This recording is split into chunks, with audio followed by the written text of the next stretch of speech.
Welcome to another wonderful week of Dungeons and Dungeons. Last time you guys successfully finished the Grass Titan Forge, reassembling the Grass Gem, and Skybreaker, using Skybreaker to destroy the Dragon God Forgath, the Warden of Flames.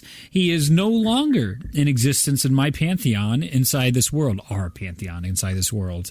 The timely arrival of the one-shot crew from the one-shot A Guide to Your Dreams showed up as Ralia hit a divine intervention with the Raven Queen in time to deliver the Sunstone to Skybreaker and to aid in their assault on the Dragon God. A Titan creature, mainly made of stone, came and took Tharizdun, another of the dragon gods that showed up during your fight, out of the fight temporarily, and has since flown off and away at the use of Skybreaker. Using Skybreaker was Mansoon, who finally revealed his true name to be Adium Azurin of the Kezerat, as he avenged his people and family, destroying Forgath. Thanks to everyone's hard work, he took the cost for using Skybreaker, which is a permanent death in this world.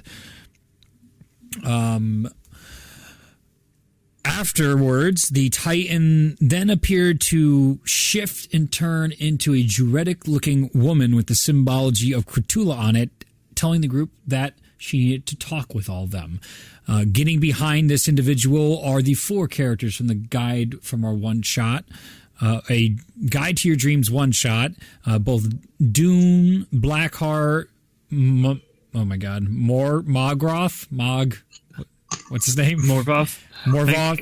Sorry, that was the character sheet I didn't have up. Dune.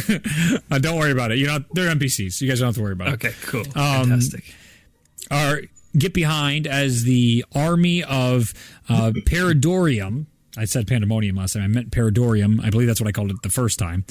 In the one shot. Sure. I believe you. Has good. See, that's the magic of not being online. Not having a cult following. Any inconsistencies? Okay, wait. You just brought up a little sidebar before the intro here, or during the intro here. Good meme online was like when my players get excited when campaigns connect to one another and they're like, oh, Tom! And just like the reality, I just keep renaming my NPCs the same name and just forget I name them that. And it's the like, what is it, the Office where what's his name is like shocked, the Scott character where his boss is like congratulating him and he's like, when he got his like promotion to be regional manager. Yeah. Well, that meme just occurred right now. Fantastic way to open this game. The group is now around the Grass Forge inside Wave Echo Cave, which is no longer like a cave anymore, but now just like an open ruin as the entire top of the cave has been uprooted and sun now hits inside. Wave Echo Ruins. Beautiful. Look at this. Avoid that copyright. It's not Wave Echo Cave. No, we're not using any Wizard of the Coast official material. It's Wave Echo Ruins. You can copy my homework, but just don't make it obvious. With the groups together, both the Chosen and Heroes of Waterdeep, and Pemeras has collected Mansoon's metallic arm off the ground. Everything comes together, and what would you guys like to do? I would like to grab Skybreaker. Yeah, that's a good idea. Which one? Tarnuk or Ulazal? Ulazal. All right, Ulazal, you go over to Skybreaker, which he pushed into the ground, and it's standing upright next to the pile of dust that Shalmir gave a blessing to just prior into his next life. You lift it out of the ground, and you instantly feel this wave of energy into you, and it is almost a sickening feeling immediately as soon as you pick it up.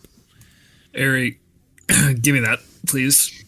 I'll hand him the Failsafe. I right. put the failsafe in. As you click it in, you feel yourself begin to stabilize. And it now just feels like a normal. You feel normal. It is glowing. Each of the gems are glowing. The orbs are glowing beneath it. The stone is dim at this point. It appears whatever fire was used by Forgath has been discharged now out of Skybreaker and is no longer holding its charge at the moment.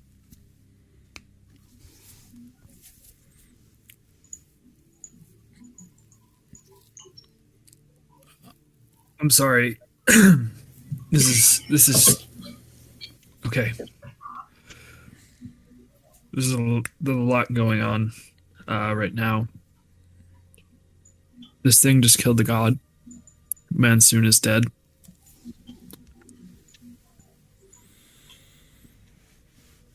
We succeeded, I guess. Where do we go from here? I mean, at this point, we take the fight to them.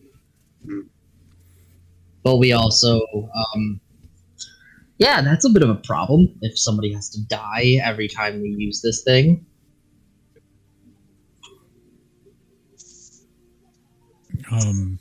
The druidic individual comes over to the group, to Uzal in particular now, since you are holding Skybreaker, sort of assuming you are the leader in this situation. As she introduces herself, she looks at you, Uzal, and goes, I am Everbloom, first champion of Kratula. We came through the All-Mother's wishes to help salvage our world that has been so recklessly taken from us.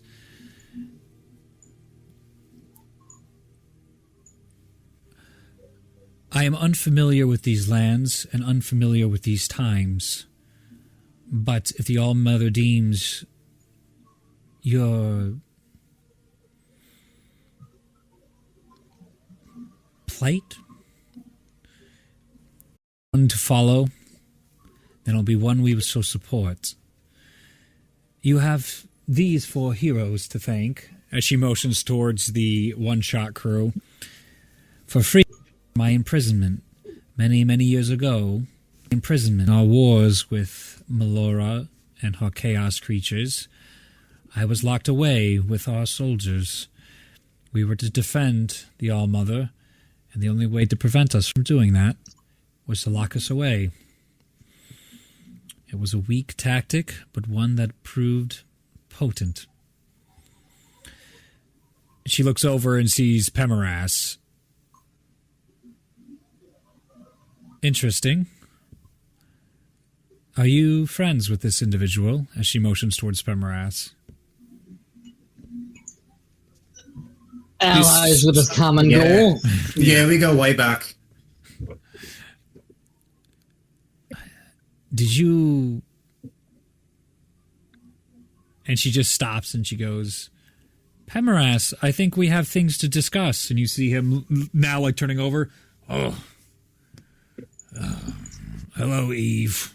Starts walking away. Clearing out some other things inside the forge, taking some of the books out and dusting them off and being like, rips a page out of one of the books and then tucks it away. The All-Mother's armies are aiding your friends right now from the Madness Horde. It would seem Skybreaker is a beacon of hope, scaring such monsters away from its source. As soon as that was used, the dragon god I was trifling with fled, certainly to tell the rest of the others of our new victory. I fear this will make them even more desperate, but I will gather more information. If you need me, just send for me through ascending spell, as I hope you know such magics, if you're able to kill gods. And I will do my best to aid in whichever way the All-Mother guides me. And she looks to Shalmir. You have done great work by my forge. I thank you. You've got a great forge. And she nods, and then she turns and walks towards the one-shot crew, and they start whispering a little bit back and forth, and she just kind of just motions with them, and they walk with her into the army of this area as things begin to settle down. You guys are now left with just your groups in Wave Echo Cave at the moment, and Pemoras is still just sort of lurking around in the backgrounds of the area. Whereas you have some incredibly powerful friends. Yeah, I mean, I'd say there's at least 10 of them in this room, 9 including you. You guys are pretty good. No, I was referring to the lady who just single-handedly fought off Tharizdun. Yes. Yep. Oh, well, you know, strong one, that lot. They don't make them like they used to anymore. I tell you that much. Well, I guess they do, though. You lot are a lot like that.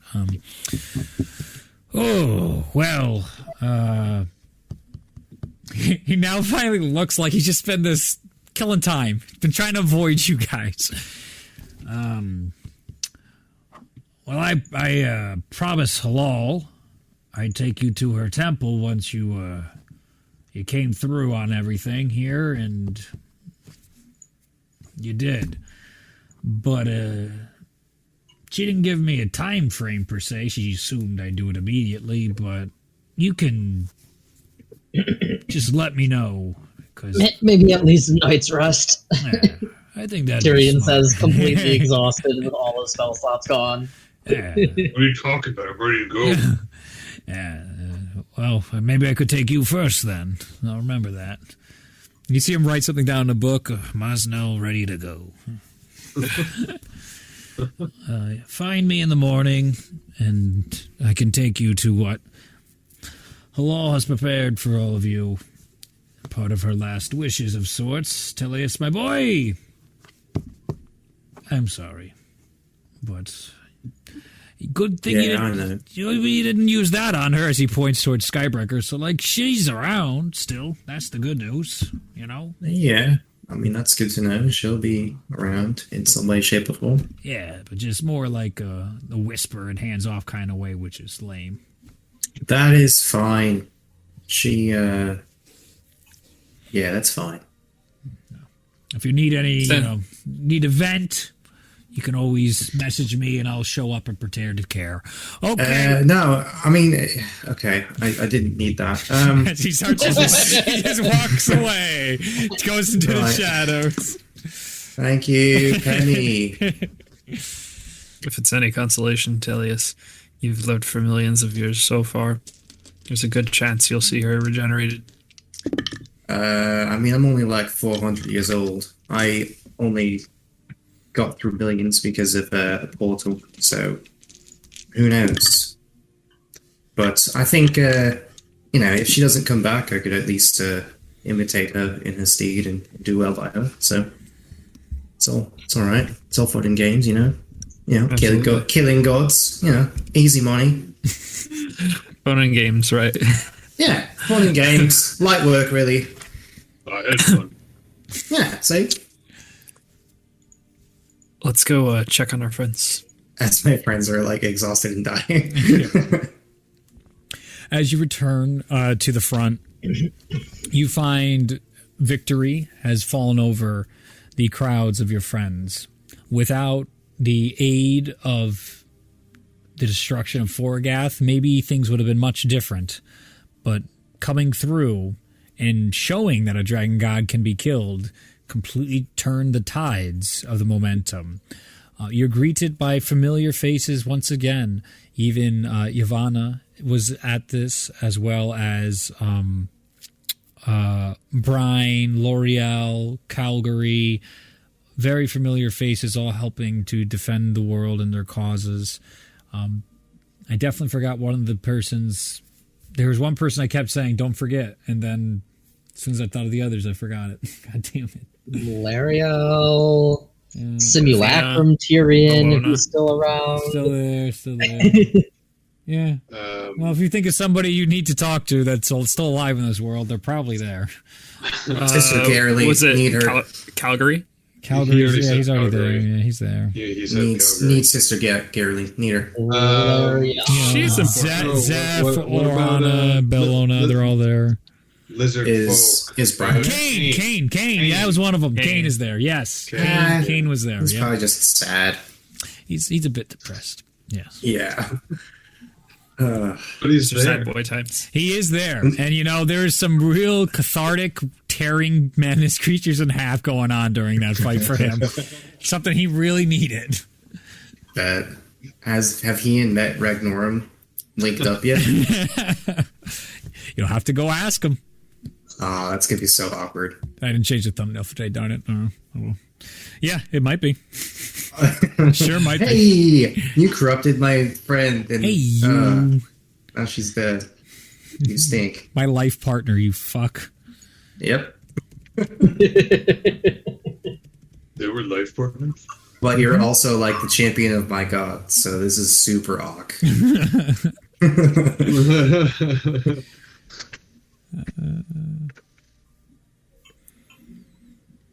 So, looking out over the field, how does it look like the armies did in the way of losses? Not terribly bad.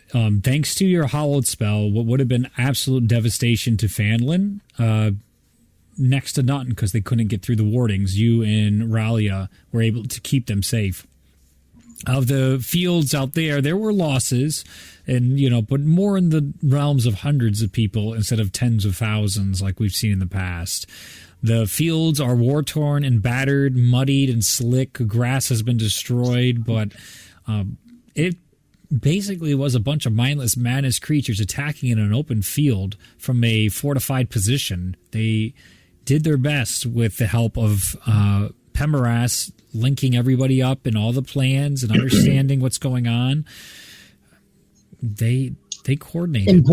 Important question, though. Yes. Did Simulacrum Tyrion live? As you look around for Simulacrum Tyrion, you actually find him inside the tent with Brian and L'Oreal drinking tea.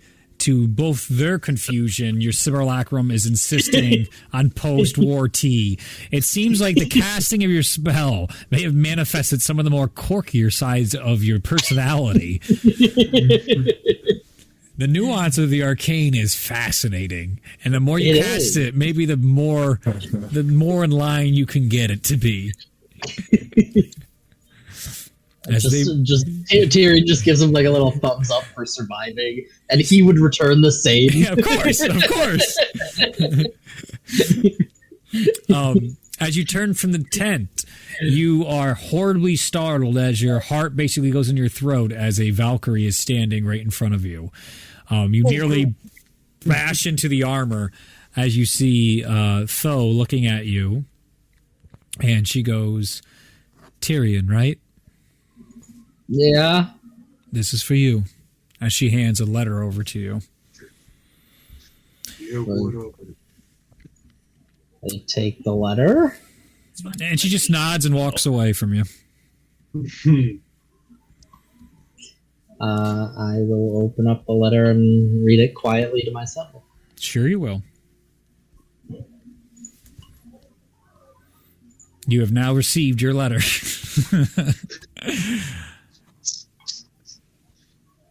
We've got man. Tyrion unfolds the letter inside the area as the quiet of the night starts to hit. The sun has gone down, and you can hear the clattering in the background of individuals cheering in their victory and celebrating as food is being distributed along with lots and lots of ale. This is one of the first victories to really come after the All War, as so much reconstruction, death, and devastation has wreaked havoc, especially during Fate's twilight. As a group, each of you guys settle in to your places and get comfortable in the night. You can talk to anybody you want or do anything particularly chore-wise you want before, the next day when you guys will visit the Temple of Halal. If you don't fight Pemeraz, if you don't fight Pemeraz off in his wishes, you guys can do whatever you want, but that's just the itinerary. If there's anything you want to do during this downtime, please let me know. During the night of revelry, at some point I would like to get onto stand on a table or like a stage or something and just use thaumaturgy to announce with a loud voice, "My friends, my fellow humans, my fellow citizens of the world, I think it only wise to inform you of how things happened, and I'll explain to them how dire things were. I'll tell them the story of everything, and then I'll say, the only reason that we all are still standing here today is because of the brilliance of one wizard. The Black Death, Ralia, saved the day. She reached the gods themselves and implored them, and they came to our aid at her behest. So there's really only one hero here today, and that's her. And let it be known through all the land that it was her." Go give me a please call me performance. the Black Death while telling them that I'm great. They already do. Go ahead and give me a performance check with advantage. Look, I Based already know on that you told me that. But I don't have to bring it up right now. That's an 18. 18. You start hearing cheers, and already you can feel the legend of today settling in. The great battles that were fought, the friends that fell, but the darkness that was finally pushed back, just like those words that Salem told you before he gave his life for something he believed in.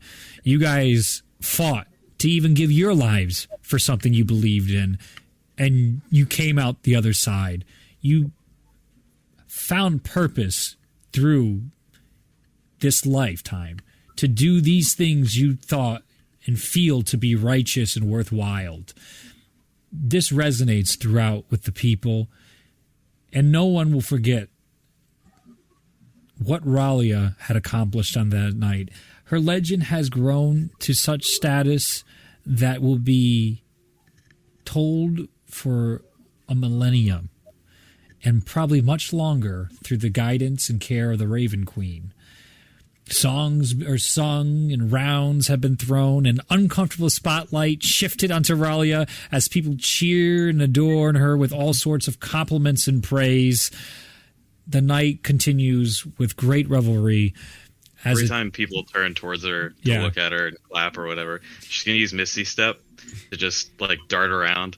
She has Spell Mastery and Misty Step now, so she can use it as many times as she wants. Yeah. Out of there every time.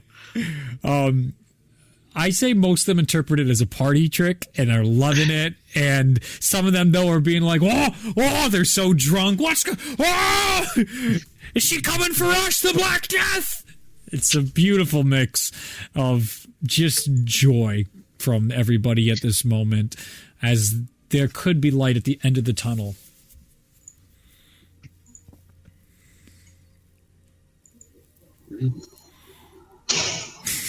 Tyrion finishes reading his letter. Yep.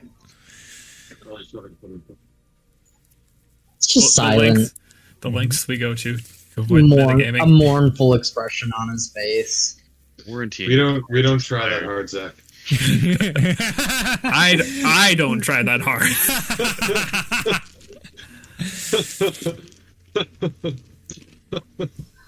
He probably, after finishing the letter, would want to.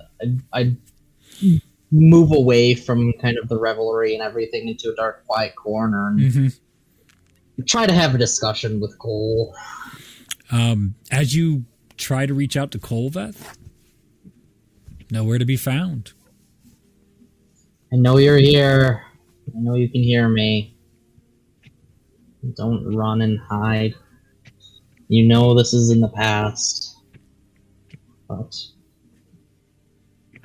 we should talk about this. And make my way back into the party. Unlike the great party that Salem was able to coordinate and throw, this doesn't have all the bells and whistles. It's very ramshackle, jerry-rigged and put together. For people to be sitting high, they're sitting on empty kegs stacked high and high. The Frostborn wine, has been brought in droves, down here for just the special occasion that such a celebration should be warranted. There is a sense of realism and reality check between the leaders of the groups, with Brian and L'Oreal not partaking in the festivities, for they know there is still much to be done, and there are still other dragon gods out there threatening the world. Aerie probably would not be in the party as much. Sure. He would probably be sitting down with Brian and possibly L'Oreal. Sure. And kind of going over the fact that Mansoon fucking died when he used this. How are we gonna justify using this against the gods? Who's gonna be willing to sacrifice themselves? Hearing that, an individual comes up and goes, "I will." As you turn around and you see the familiar Valkyrie of Corlin coming up to you. As she looks towards the group, we have been in discussions with Pemeras and many of the others for how we will have our plan of attack against Pargem. Give us some few days, but if that is the cost, then I will gladly pay it for what he has done to Corlin. And as she... And what about the other gods? I mean, there's 5 others out there that need to be dealt with.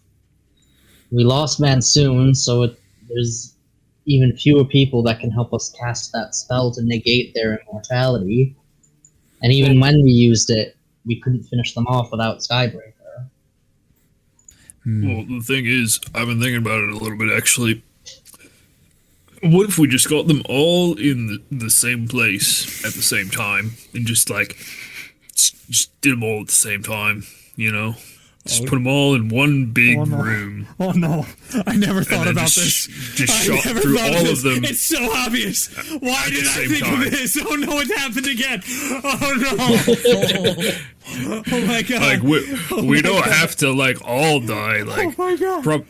Props to you, lady. I really appreciate how brave you are. But it could just be her if we get the right circumstance set up.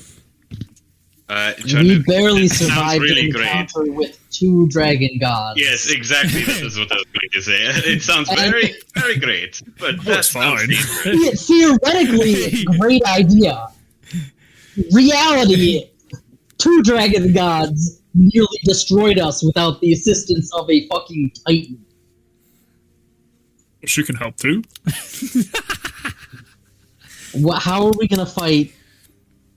However fucking many are left. Probably there's 4. You see maybe, Calgary. I don't know. You see Calgary look to you guys. Maybe yeah, there's 4. There is. Maybe we don't have to fight every one of them. Maybe they can be reasoned with. Pemeras told us each of them had their own weaknesses, and we know the gold one takes whatever side it thinks is going to win. And since we are now the winning side, maybe that's one less dragon god to deal with. We haven't had any reports of the black dragon god showing up. He's nowhere to be found. So that just leaves the Sapphire and... Hear that? Yeah. And Pargem and... Sundrel, who isn't here. So really, unless the other ones pop up, which we should be prepared for, we only have 2 to worry about. Well, the Sapphire one, we don't know how long it'll take. It could be gone for years in another dimension. It could be gone for... It could have only been gone for hours.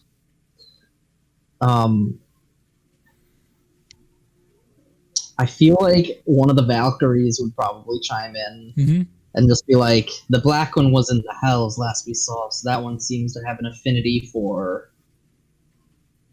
traversing the planes. I think that's a fair thing that absolutely would be offered up as some of the other Valkyries join in this discussion of what plans to move forward and how to take this on. I imagine the fact that we destroyed a god might put this Thurzdune or Tithus at a defensive positioning. So realistically, we primarily have to worry about Pargem himself and the two that are unaccounted for. We should just assume that they could show up. If they don't, luck for us. If they do, we're prepared. Pargem himself would be devastating, but given the effect this device had on Borgoth, he would lose his flair if we struck such a blow to him, because I don't imagine he has felt the need. He's felt the sensation of pain for eons. One of the Valkyries voices up, Terra in particular. While you have been off gathering all the artifacts for Skybreaker, we have been doing our best to keep them at bay, and we believe we can aid you during our fight against Pargem. We can temporarily, we'd all have to stay focusing on it, but we can negate his passive ability to disrupt magic, which would at least give you a better fighting chance against him. So we'd be present, and we'd be able to help in some way. We also need to find out where he is. Unfortunately, because of the success we were having, there has been a multitude of false positives. That's how Typhusdune was able to escape us. They're setting up fake layers and fake homelands to try and throw us off. It seems like this is just as much a game of cat and mouse as it is as hide and seek. Well, I don't imagine he'll stay in hiding for too long once we start to make our way towards Melora herself. You see, so that's essentially the plan. Is Halal had requested we try to Halal had a passageway for us to go down once we had collected everything, and once we were in a position to challenge Melora herself. And so, if we're in that position, I imagine putting ourselves on that pathway will force his hand to come after us, or else he's leaving her more vulnerable. L'Oreal nods at this and goes, "Excellent. Then there is a clear plan forward. Even with the dragon gods that may show up, we can try to create replicas of Skybreaker. Even if they will be of no use, actually, they might be enough to scare them away if it shows up somewhere unexpected, like they didn't know it would be maybe at one of our homes or homesteads. I'm certain these dragon gods, if they're as terrible as Forgath, are petty and vengeful. So we do have a fair amount to fear from them in retaliation." will say this thing is not easy to forge. Yeah, almost everybody, like, very aware, very, like, and Cole gives, like, a laugh in the background, like, you, like, to the degree of, like, bitch, no one here besides you and me, literally no one. Like, I'd like to see these bitches try and make it. Surely my apprentice Tyrion here.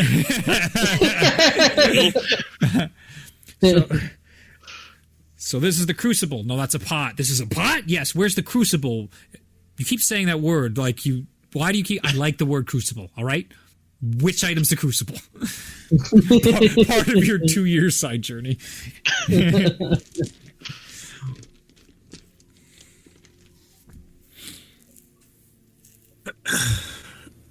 I can't help but wondering if we get to Melora first and manage to take her out, would that only delay our dragon problem, or would it solve it? It would probably, I It'd imagine probably rush it would it. probably delay it. It would leave them considerably weakened, taking their prime source of power away. It would leave them closer to a standard, very large dragon rather than a god. Oh, and that's easy.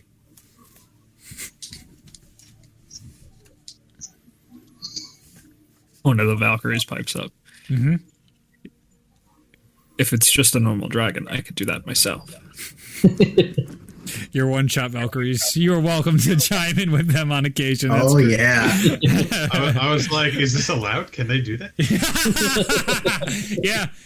I would only negate it if it, wasn't part of the story. That's actually just meta thing real quick. If it weren't true. Yeah, whenever you guys, like, even if we haven't discussed it and you want to try it out, you're more than welcome to be like we've done in the past on the spot. Like, your backstory is suddenly you're finding it out on the blue. Like, my dad was a smith, even if you told me he was like a carpenter. Right? It's totally fine to do that type of improv weaving. now. Yeah, the only time I'll let you know when you're like, actually, I was this and this, and I'm like, nope, that Already canon. That doesn't work for a lot of things. So try again. Go again.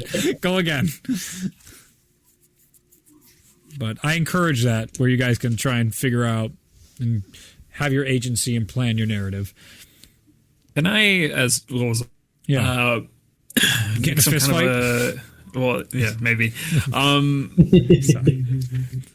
Contemplating the relationship between Melora and the dragon gods. Yeah. Is it a direct relationship like that, or are the dragon gods their own independent beings? Go ahead and make a religion check.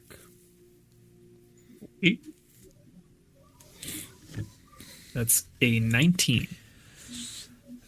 They definitely seem motivated by by their one mother. She's the one mother, that one's the all mother. But they do seem to have their own independence at times, from your experience of Vorgath doing his own little things, but it's a tough. There's clearly some relationship on there, but you guys got to uncover that more. It feels like you should explore that more if you want to figure that out. Through what you've gathered and your little experience you have, you only have anecdotal evidence at best to suggest there might be some religious undertones between the two of you.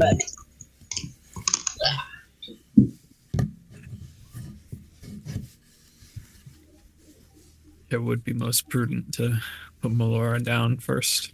Then the world would naturally start restoring itself back towards balance. Yeah, I mean, then even if Barton kills us all, it doesn't matter. Well, I would prefer it not in that way. That's, Death is not the end, Ulazar. Yeah, see? It's just a journey. No, you don't have to tell me. I've died like twice. Certainly not the end, but if it doesn't go that way. I certainly agree Only with the that. beginning. It is best to restore the world, even if we die. The next heroes, or perhaps when Corlin and Melora do come back, eventually. Some form that they take. Maybe that can destroy the dragon gods if we fail. Well, maybe if we bring Melora back from her corrupted state and we die, she'll vouch for us with the Raven Queen and be like, hey, maybe they don't deserve to die yet because I was messed up. And the Raven Queen will be like, alright, yeah, sure. And then she'll let us live, except for Raleigh, because Raleigh is cool. And she'll be like, I want you to be my friend down here. I just saw the double king where the guy goes forward a little bit and then brings him back when they put the cheese trap out. I just saw that. Laura, this Raleigh is going? No. No. Sorry. Oh, you guys invoking great meme imagery in me tonight. You're making me giddy. Should we die, I would be fine with that, so long as we accomplish our mission. It would be nice to finally just be at rest. I mean, if I died, I could see all my friends and family again. Me too. So, you know. I mean, not you guys, the other friends and family. Sorry. That was if we were all dead, you could see us there as well. Exactly, it's a win-win! You see, like, Calvary, the Valkyries, everyone's like, is there a suicide pact going on right now? They're all like, maybe it's the war weariness talking right now. Potentially, like, Reiner and Bertolder in the background. Like, yeah, it's the war weariness. I see them, like, having this, like, thought, like, this off-putting expression about us talking about dying. Yeah. I was just going to say, you clearly do not hang around me near enough. There's nodding and, like, nervous smiles, like, yeah, you I think I get it.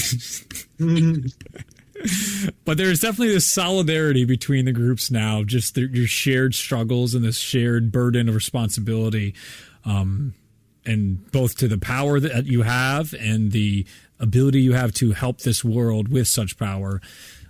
The groups bond over this. I don't know what you guys are talking about. I'm gonna live forever. I agree. You can't stop me. It's okay. We'll be alive no matter what. You and me, bud. We're going all the way. Yep. High five. Is this how Maslow becomes a lich? No, they're just in this perpetual rage beyond death that's stuck at 1 HP, making con saves for the rest of their fucking lives. Con modifiers plus 30. I'm always angry. I only fail if I give up my rage, and I refuse.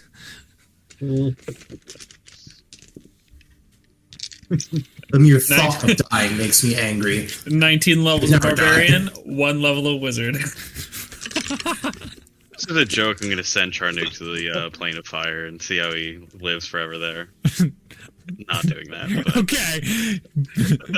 I will become their new king. There's a fun campaign 2 thing to just let that be out there for exploration. We'll see where that goes. Charnuk plays Doom. Charnuk might actually like that because it's warm. Yeah, it's true. He would be all right for the most part.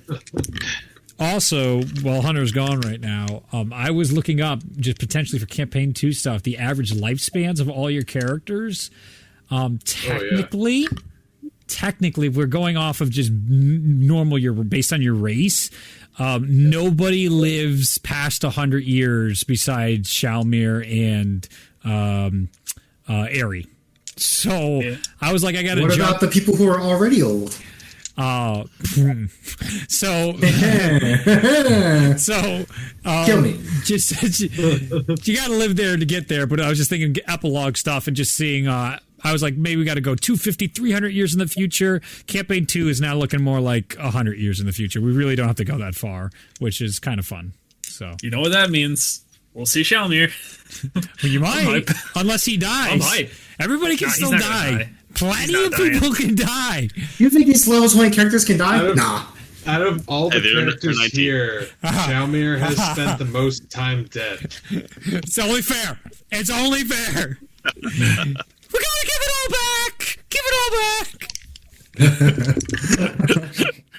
All right. Is there anything else you guys would like to do with the with the group here and the people that are available tonight. We already started the discussion of how we need a fourth caster, correct? Yeah, you should explore that. L'Oreal.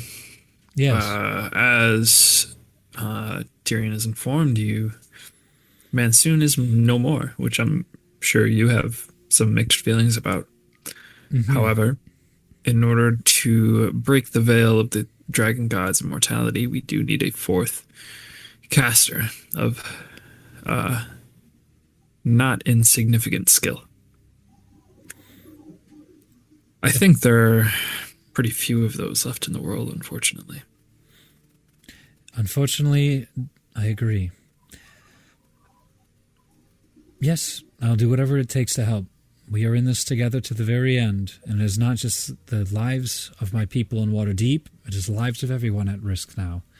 So I will happily help in any way possible. You'll have to show me such methods and capabilities. It's alarming to think Mansoon was close to doing this on his own. I will teach you. Yeah, I was gonna say I'm mostly just got a feel for it. Okay, thank you. I look forward to it, Ralia, when we have time. And you can either do it tonight or when whenever. Also, I wasn't talking just about you. I was just seeing if you had any suggestions. Unfortunately, my best friend of sorts, even though we disagreed a lot, is no longer with us. And she was one of the few only 9th level casters we had left. Vera is still with Tyrion, I believe, in some sort of stasis, but I don't know if we'll ever get her back at this point. Eve is no longer around, which was your friend. And I don't know if you have any more frenemies you can invite to aid. Actually, in character, looking at Eri. Eri, what about... Oh, I'm Eri! Oh, I got my little rogue hood up, and I'm an edgelord, and I can't... My eyes are all white now. What's going on, Ulazal? What's up? Zach is blanking on the name. Okay, I'm fucking with you. Yeah, all right. Cool. No. Oh, shit. Jick Walden. Where's he? I don't know. I cast sending to Jick Walden. Okay. Where the hell are you? Oh, you know what time it is? Actually, no. Hold on. I'm tapped. I can't cast. Oh, you can't cast that. That's right. Never mind. No, I can't cast it. Sorry. Eri, Jaqualdin is one of the only 9th level casters left in the world. You can make a history check on that. 13. He multi-classed. Jaqualdin isn't a 9th level caster. He does have access to 8th level spells, but because a friend of yours complained how many 9th level casters are in this fucking campaign, he is not a 9th level caster. Time for a quick Rocky training montage. Oh my god, down Jaqualdin. What's going on? Teaching him, leveling him up. Regardless, it would be helpful to have him as an ally. I took levels in Bard. Leave me alone. I can't be of help to you. Abandon your passions. Well, yeah, you can follow up with Jaqualdin tomorrow then. Yeah. Well, do we need to? If we know he's not powerful. I mean, he's powerful. But... He is. He is powerful. He is the current pirate king of the Maw of the World, so it's working well. Jarlax is all... Honestly, probably one of the best places to be.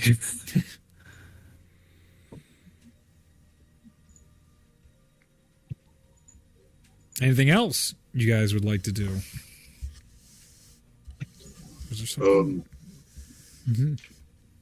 When we're done here, I'm gonna need to track down some turkey legs.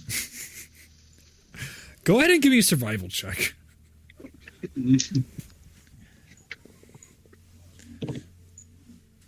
Survival. Mm-hmm. That's a dirty 20. All right, Mosnell, after the conversation, you just go through, and as the revelry begins to die down, it's nowhere close to as long as normal parties are. The war exhaustion has hit everybody, and it's kind of hilarious to see how what would normally be an all-nighter for multiple days is tapping out early, and nobody can stay up. You find by one of the tables that are laid out... 9:45. There is a food pot that very similar to the one you saw in Waterdeep. As you rush up and hope to God it's the one and the same, you open it up and take out a turkey leg, wait 5 seconds, look back in, and there's another turkey leg inside. Yes! This is wonderful. Is it all turkey legs? No, it's sectioned off, so it actually has a multitude of different, like, sweet potatoes is one side. There's a whole bunch of beans. It's like green beans, but they actually, like, pop. They're real crisp. And the other side just seems sugar to be... snaps. Yeah, it's more sugar snaps. And another side of beef. It's a more beef food is there. So 2 meats and one green and one starch. I'm going to take a sweet potato in one hand. And a turkey leg in the other. And play Edward 40 hands. As you take those and start eating and everything, you can hear the chuckle off to the side, and you can see Pemoras looking up from you from the shadows going, "You'd be by far the easiest to lure away and murder. I want you to know that. I'm making you aware of your vulnerability right here in case you see this again sometime outside of a friendly place." Well, I would definitely be the easiest to lure away. But to kill... Oh, yeah, that is a fair argument. Completely different story. Definitely how that works. Well, then I can rest easy that you'll be safe and sound, Mosnell. No matter how many traps you fall for, they'll never get you. They haven't yet. It has not. As he looks at the pot, my iocane resistance for years. He closes it and goes, and walks away from the pot. I'll go back to you. Sure. Anybody else? I'm gonna murder Mosnell. Okay, let's go. I still have a lot of hit points. Yeah, I know. Good luck. Those are the guys you don't want to attack. What are you doing? Stop, friend, stop. You're putting fucking knives in there. Cut it out. You don't know what you're doing. Stop. I'm going to have to hurt you. Cracks your arm backwards.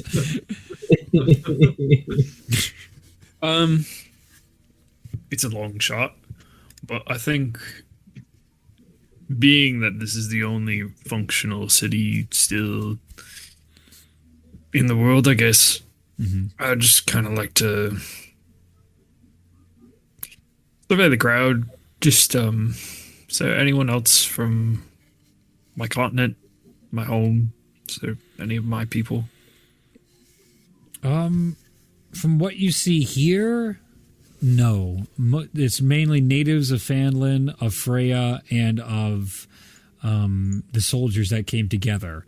Though, seeing such soldiers from the Lin Ryu here does remind you that there are many refugee camps that came over with them that are spread out across Atul right now, trying to adjust to their new lives. So it is possible that those people are around and alive.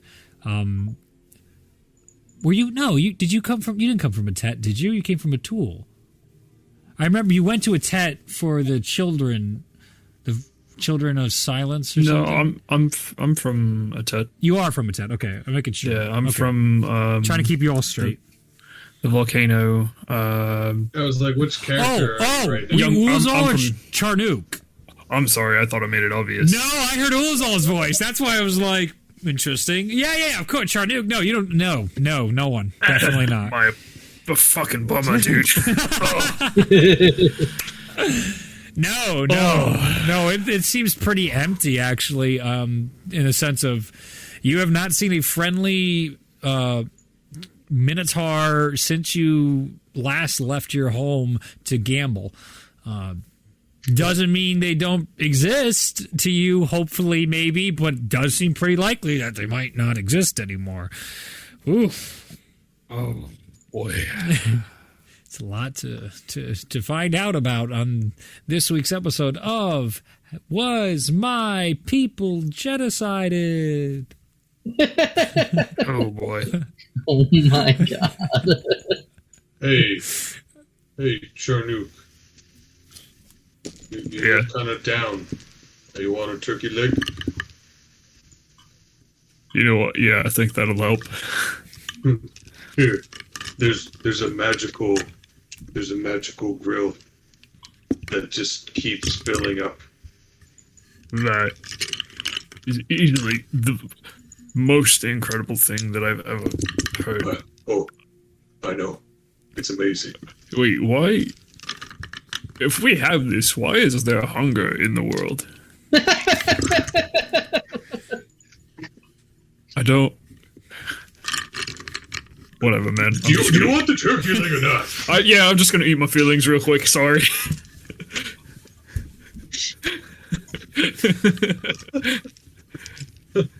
Beautiful.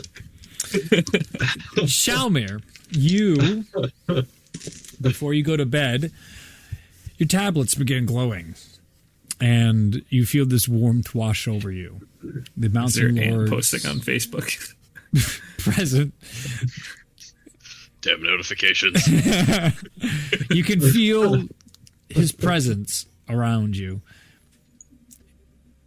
and the feelings that it evokes is a sense of accomplishment, of pride, of congratulations, and more encouragement for following your path. You know you've done right by the Mountain Lord and all your struggles, and what you've accomplished has not only been a achievement in your lifetime, but also an achievement for the faith and for the Mountain Lord. The song that once came to you in the vault inside Waterdeep many years ago, sung to you from the Mountain Lord, now seems completed. Now seems understood what this long purpose is, and what you will do, what you have yet to accomplish. But you are filled with inspiration at what's to come. And you sleep much easier on this night, despite all that lays before you.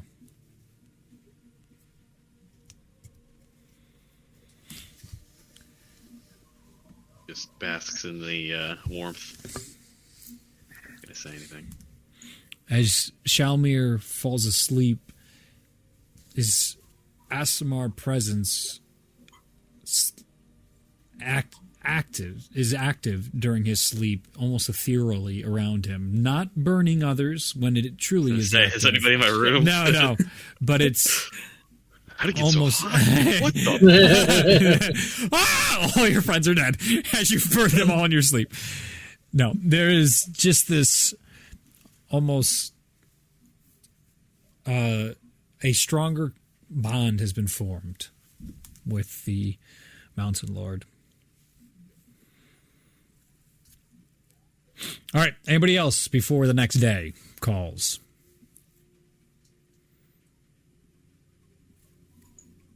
All right. Sunrise comes, and as the two groups come together, Pemoras. I don't know. Parjam keeps coming. Parjamarize. What's up, bitches? You fucking things up for me. Oh! All right. Come to the right place at the right time, bitch. Pemoras is in the morning, and he's looking to all of you, and Good to see you. Glad you all can make it. Good. Great. Good. He's sweating profusely as normal, his big old jaw cutting out. All right. Got your winter clothes ready? Off to Halal's temple we go. Hold hands. Everyone holds hands. The group teleports to the Temple of Halal. Inside the temple, you find the peace and stillness of the ice wastes, and you startle awake an Austin Frostborn who is against the wall waiting for your return. As this happens, you see, oh God, okay, oh, they're here now. So, and he takes out his book and he's reading through all the instructions that were left to him. Okay, so as he immediately goes over to do something, Pemaras comes over to him and goes, and just smacks the book out of his hand. You do it when I tell you to do it. As he walks over to the group. All right. So, I'm not a fan of this, as you can tell. But I think this is the only way for this to work out. So, Hall's temple has many magics and mysteries and things she would have bothered to tell you if she was still around. I'm not going to. It's not my job. But with what's here, she can guide you. As you look through the walls, inside here is this brilliant draconic architecture all throughout, and all in line with the Frostborn as well. The place itself is these very dull blues and beautiful. Just the deepness and radiance of so many of the different like crystals that are fixed inside here all resonate the varying colors of blue on the spectrum, in hue and tint and brightness. In one section in particular he points to, there is a large door that looks very reminiscent of the gates you have seen in the past. Gates Timora, that you went to visit Timora, to Tyr, and even gates that the dragon gods came out of. It is not as massive as the one inside Waterdeep, but it is much bigger than the one that was at the bottom of Phandalin. That will lead you through into like, if you want to get out right now, you can. Just tell me and you don't have to do this, all right? You can just hide and, like, maybe the dragon gods won't cause Ragnarok. It's not likely, but that's an option. I'd like to still, I don't think it is. Not at this point. Well, shit. Don't tell nobody I like you guys. As he walks over and he's like, now. And you see the kid's getting up and breathing back over. And as he touches stoneworks on the walls and casts some magic himself, both Pemaras and Austin begin these cliffs that enlighten the portal. And it comes on very similar to the portal that Tellius you once walked through. Pemaras turns back to the group.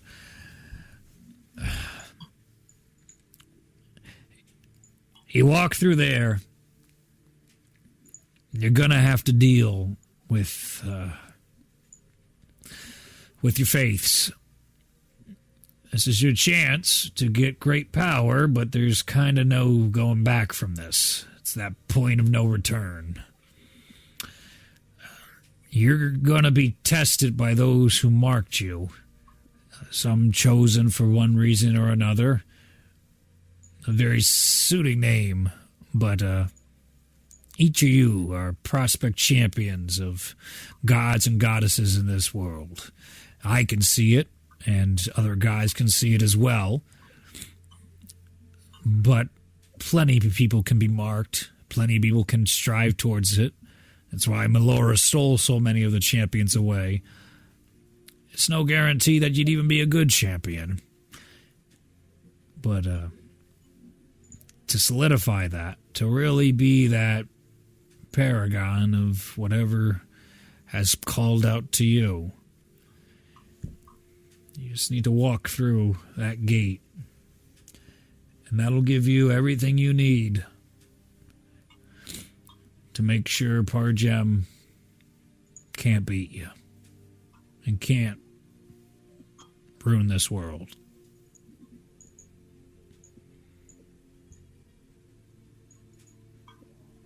I'm trying to read between the lines here. Like, these are all very good things, but he's saying this as if they're bad. Mm-hmm. Go ahead and make an insight check. Oh man, guys, I'm gonna find out what god I'm supposed to work with. No, I think you will go there and just be a blank room for you. I'm sorry. Really a low roll, 22. All right, 22. Pemoras is a master of his emotions at this point. It's very difficult to read between the lines of what he's saying. This guy knows how to talk.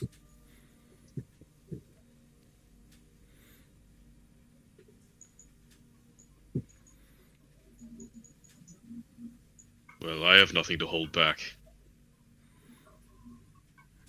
Then, Just gonna step forward. yep, I will I'll wait for your arrival. If everything goes as planned, and I'll see you all on the other side, we'll go take on Parjem together. As he gives like a half smile, but then is immediately startled by, "Hail the darkness!" How in bloody blazes and hells did you get here? Hail the light! They're both sitting inside right now. Gigantic rams. One with all of its hellish markings still on it, the other with all these beautiful celestial markings that almost looks like golden, like tapestry painted onto it.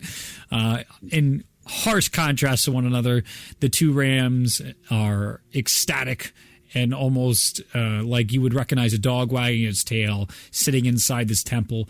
As you see Austin being like, I don't know if that can be allowed inside here. This is a sacred place for halal.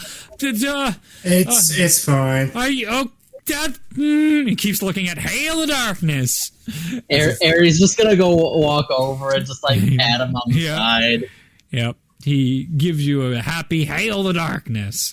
As the both of them seem exuberant, excited, happy to see all you guys about to take this next step. They are all like in support as well along your journey for you. You see Pemoras looking around the Hail the Light one right now, just like, where did you get off and sneaking up on me, looking for something. Ari is, even with their presence, he is going to be passively keeping an eye out to make sure they're not stealing stuff from us. Go ahead and give a perception check.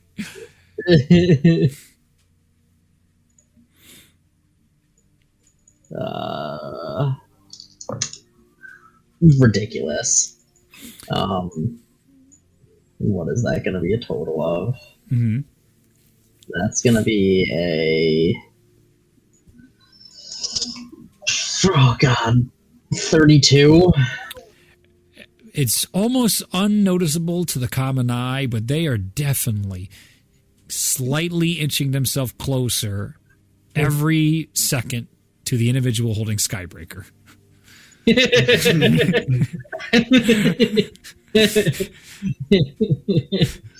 I'm gonna grab Yin by the tuft of his fur, and I'm just gonna be like, no, not that one. That one we need. As his eyes bugging out, it is hardcore. Basically, when you're dog and you're trying to be like, don't take this, and it's ignoring you. It is definitely not listening. It's you're saying words and it's not making sense. That's not. You're making noises, but that is in front of me. I can't focus on anything but what's in front of me right now. I'm gonna move my way over to Lazal and just be there to slap the hooves away. Do you want to play keep away? You're probably a bit quicker than I am. You can play keep away with these bad boys. I'm just gonna run interception. so that if they try to do anything, I am there to stop it. All right. Okay. So, do you guys want to go into the portal? Yeah, I want to find out what god I'm supposed to work with. This is my temple. Why would I not go into this portal? I have literally zero reason not to. I'm just not removing your player agent thing, guys. Jesus. Before we go in, Shalmer is going to turn right before he goes in, turn to everybody and to say, "I would give you all a great speech, but I can see now that the power in your hearts is stronger than anything I can give you." And then just walk through. Beautiful. Do I get 10 HP All right.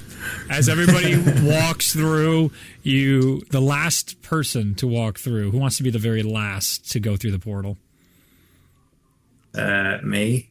Tellius, as you look back, you can see a Pemeras looking with you in Austin, waving at you with the two giant rams sitting on their butts with the Yin leaning over and trying to take something from Pemeras, and while he's still looking at you guys, just smacking him back on the snoot as you turn through into the portal. That's where we'll take our break. So everybody go ahead and get any snacks right now, and then when we return, we will start with whatever the hell's on the other side. All right, welcome back. Here we go. As you go through the portal,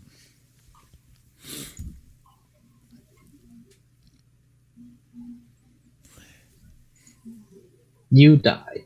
Actually, no. Ari gains a level of exhaustion. That's way better than just TPK. Way better. Constitution saving throw.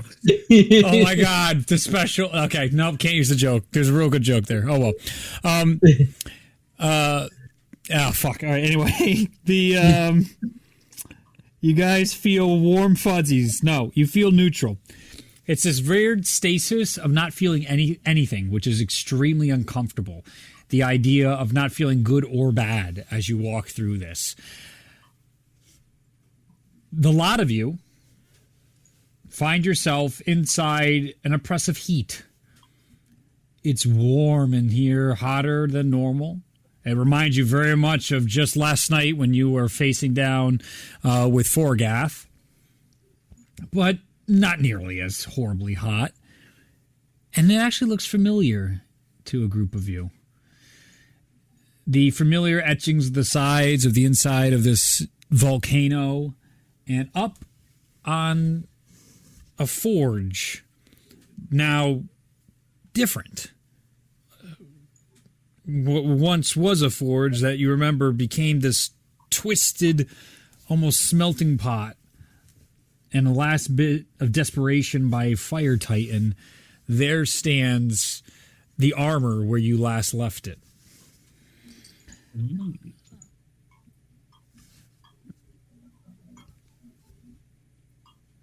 Everybody but Masno begins to feel weak. You fall to the ground, and your eyes begin to go blurry, and you begin to black out. One by one, Mosnell, they begin to disappear as coming out of the lava, creatures walk closer and closer towards you. With each one, as the lava melts off, you can see intricate designs on all these different boars coming out of the lava. In front of you, the largest of them, towering 6-7 times the size of these war boars that are maybe the size of a dire wolf. With every step, the ground burns as before you.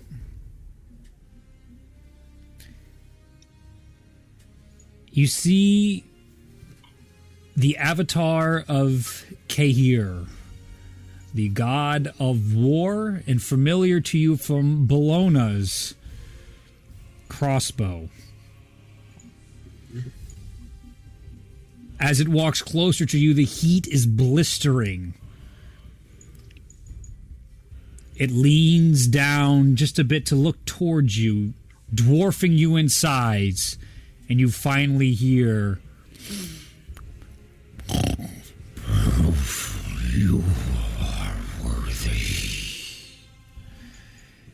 At that, fire explodes around the area as the walls begin to crumble inside this volcano onto you. You put your hands up to stop the crushing ceiling, but the rocks fall around you to your size. You hear, "Prove you can endure the fires of war. War is endless, but my champions endure longer than eternity itself." You need to disable the necklace of roe that you have, and I would like everybody else to disable any specialty homebrewed items I've given you, like the eyes for Aerie, the crown for Ralia, the markings for Bologna, anything of that sort that I've given you. Please disable that. Need it anyway. Masno. All right, I unequipped it. So does that mean like hero actions, Timora's blessing? That's all gone. Yes. Okay. Good to know. Masno. I think that's it. Okay. The volcanic insides of this once familiar mountain now shift into an open field, war-torn, filled with bodies, burning siege towers, and bodies. Through the burnt grass, though, you can see across the landscape Bologna and Ulazal tied to pikes. What do you do? I go after. All right. As you sprint through the area, the casualties of war are numerous. As you get closer, you can actually see a line forming in front of them. You are running toward them in one direction, opposite of where they are chained in the pikes. You can see a line of soldiers forming, and then another on top of it. As you get close to them, you can hear, "Archers! Knock!" And you can hear the... Go ahead, you go into a rage. You can hear all these arrows start knocking. Bologna, Ulazal, you are bleeding from your heads. Your feet and legs are broken, and you feel nothing but weakness in your body at this moment. Masnel, as you reach them, they are chained to these pikes and these metallic gauntlets that shine with a familiar sheen that you can't quite remember off the top of your mind because so much is going on at this very moment. The archers bring their bows back. What do you do?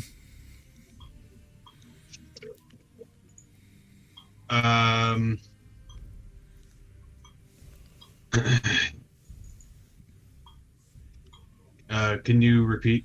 Absolutely. Both Bologna, as you reach Bologna and Ulazal, they appear bloodied. Their legs look broken. They're bending in ways they shouldn't, and they look exhausted. Their items appear missing on them. They are not in their normal clothing or armors. They just what appears to be in almost like slave-like undergarments. The two of them barely look up to you, and their voices are so parched they can't even speak. The archers now bring their knocked arrows back to their faces, and you can see up towards the top, one of the leaders of these rows and rows of soldiers is about to give them the signal to loose arrows in your direction. What do you do? Okay, I'm going to stand in between them and the archers. Okay. With my form. Okay. And are they you said they're like tied? They're chained and tied to one another right now. They don't have energy really to do anything, not even to move. At this point, if you were to stand in front of them, they are not behind you. Okay, well, I'm going to break chains, whatever I have to do to get them. Who do you go to first? Who is it again? Ulazal and Bologna. Ulazal and Bologna. Ladies first. Okay, you go over to Bologna. Go give me an attack roll to try and cut through the chains. Okay, I'm using my axe. Yep. I mean, we're playing God of War music. I kind of have to.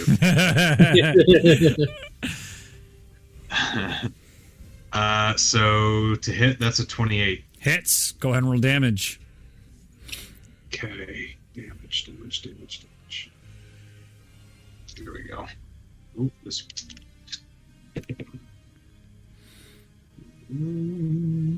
Okay. So that's going to be 15, 19 slashing. All right. As you hit into it, it looks like it took absolutely no damage. This reminds you of the very thing you helped melt but a day ago, the same metal of adamantite. Seeing such chains on them and how high the pikes are, you turn and now you see loose! As the arrows are coming, what are you doing?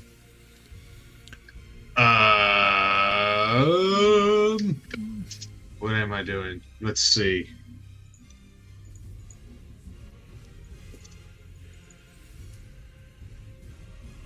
I'm just trying to shield myself and Bologna while I'm there.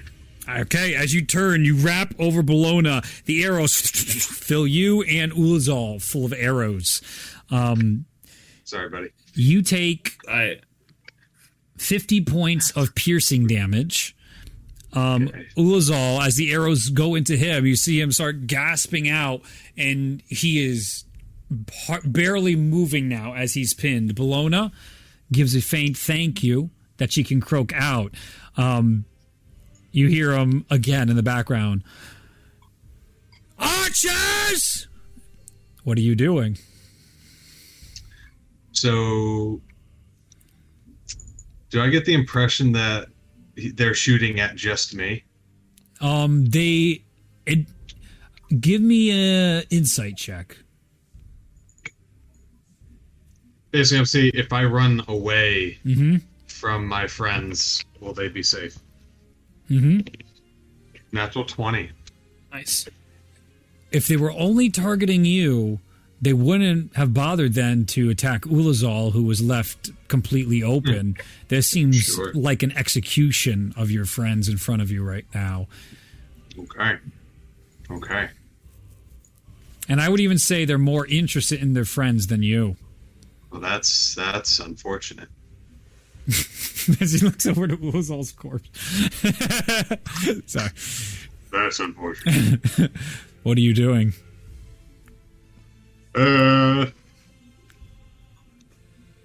So, from what I know, the only way to get through these chains... Wait, what are the chains attached to? They are attached to a wooden pike. I would break the pike. Go ahead and try. You hear, knock! What is this? Strength, athletics? It's attack roll again. You're going to be you got tools, baby. I got tools. They're multiplying. You could use your weapon. No! I'm playing 5D chess right now, bitch. You don't even know. I'm ahead of you. You don't even know. 21 to hit. 21 hits. And 20 damage. Your axe just gets through the entirety of the pike as it cuts off the chain. High upon it begins to fall down, giving you enough slack. Bologna she's movable at the very least during this moment. You hear loose as another volley of arrows is about to come through. It does not Can look I- like... Yeah. Do I have time to bring Bologna with me to Ulazal and shield them both? You might have exactly enough time. Give me an athletics check. It doesn't look like Ulazal could take another volley of arrows. Yeah, I'm going to get over there. Athletics. Mm-hmm. That's going to be a 20. As you do it, you come over with Bologna, the chains rattling, put yourself over both Ulazal and Bologna. Your pelt begins to get pierced one by one as arrows line into your back, one of which even comes through your chest, and that you can see the arrow point come through your shoulder as you start bleeding onto both Bologna and Ulazal in front of you at the moment. You take 50 points of slashing or piercing damage. Both your friends in front of you, both doing relatively all right now that they have not been formally executed. You hear behind you again, "Archers, knock!" What are you doing? Okay. Is there another pike for him? Yes. Or were they on the same? They were not on the same I'll- pike. Mhm. Go ahead and give me an attack roll. Ooh, yeah. Okay, that's like a 30 Yep. to hit. And then damage. Ooh, okay. That's going to be 13. 13 slashing. points. As you hit with the 13, it doesn't quite make its way through. You can tell you're very close now to leading to Ulazal's freedom. Loose! As the arrows come in again, Same. another 50 points of piercing damage. Block both of them. This time you get pushed forward a little farther, arrows just narrowly missing where Bologna's legs are placed around her and Ulazal's arms. Go ahead and make another attack roll. As they are reloading again. Okay, that's a 28. Go ahead. it's a pike. Excellent. Okay, that's going to be 19 slashing. With your rage fueling your power, you take a moment from all the pain, all the arrows filling your back like a porcupine at this point. You cry out and in one swoop, cut the pike straight in half as it falls to the ground. The chains the chains now freed from the pike. You brace for another impact when you hear, "Archers, loose!" And before the arrows can loose, you hear this cracking of explosions behind you as you turn. And that line just fire is exploding through each and every one of those creatures. Bleeding from all wounds from the archers, you rage against their might. They realize that they will run out of arrows far before you or your friends will fall. Fire blows through the archers' lines. As you turn to your friends, they are no longer there. Instead, you now see a boulder in the distance with Ari and Ralia pinned to it. As you take your first step towards them, you notice a new weight of greaves up to your thighs, gold and red, etched with the symbols of the war boar, just like Bologna's crossbows. Taking in the new surroundings, you find yourself at the bottom of a ravine. Cragged walls climb higher than your vision allows on this blistering hot day. It was just evening but a moment ago. But now you are far away from where you once were. Loose stones crack down the walls to the ground. You can feel the vibrations of something huge coming. Glancing ahead of your friends, tied to a rock, you can see a pack of war boars running toward your friends. They are low enough that they will be gored and trampled if you do nothing. What do you do? As you sprint towards them, you can see the war boars almost meeting you in time. You see both Raleigh and Airy in the same condition you saw your previous friends. They look exhausted. They look without any of their items, and they look broken. What do you do? Okay. What are they tied with? Again, it looks like chains, but not the same metallic glowing of previously. Just regular chains? It looks like it. Mm-hmm. Okay. And do I have enough time to break them out? Does it seem like? How close are the boars? The boars are getting real close. You got to do something now and then judge it then. Okay. It's going to be tough. Okay. I will... How many boars are there? I would say think Lion King. Like the wildebeest? Oh, that's not what I was picturing. Think the thing that happened in Lion King is happening right now. Okay. Yeah. Okay. Yeah, I'll swing at the chains. Go ahead and make an attack roll. Okay, that's going to be a 19, I think. Hits, definitely. Yeah, it's a chain. 19. Yeah. One of these days it's going to be a mimic and you're going to be so thrown off. Oh, yeah. Fucking dodge that shit. That's going to be 14 slashing. All right. As you hit through the first one, the chain is almost completely torn away. The boars are bearing down on you even closer at this point. They're probably going to be within you very shortly. Within him? Upon you.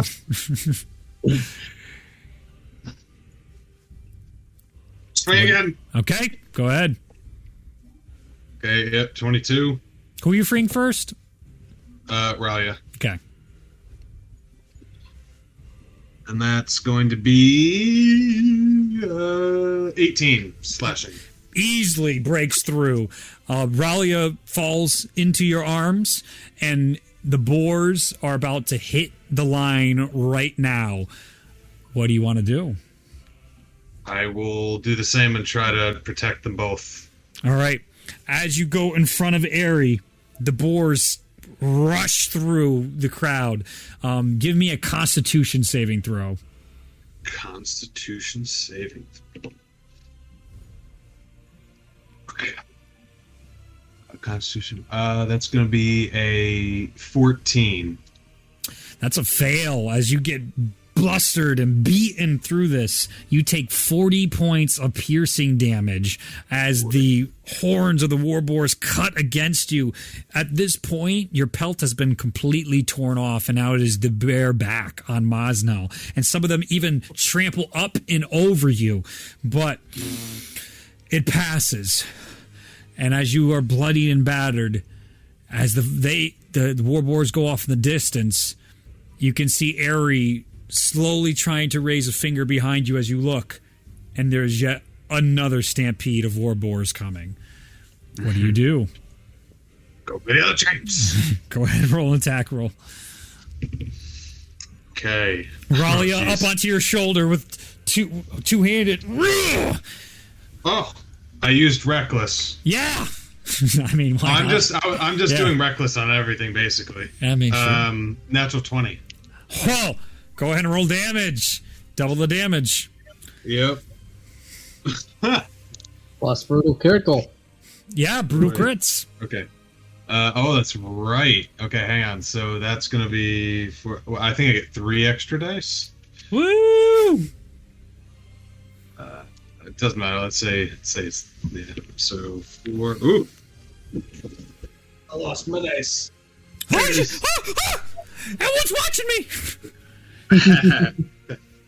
Oh, okay. So that's going to be 13 and 18 doubled, which is 36.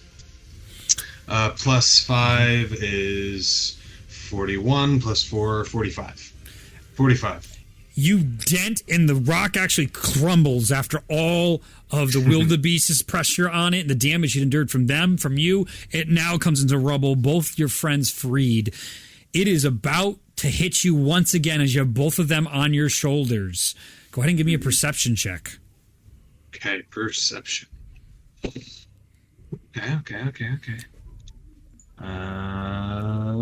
15. 15. The crags do look like you could potentially throw your friends out of harm's way. There is some area above. I'll do that. Okay. As you make your way over there, I need you to give me a strength, then constitution check, as you're going to try and throw one of your friends to safety just as the boars hit into you. Okay.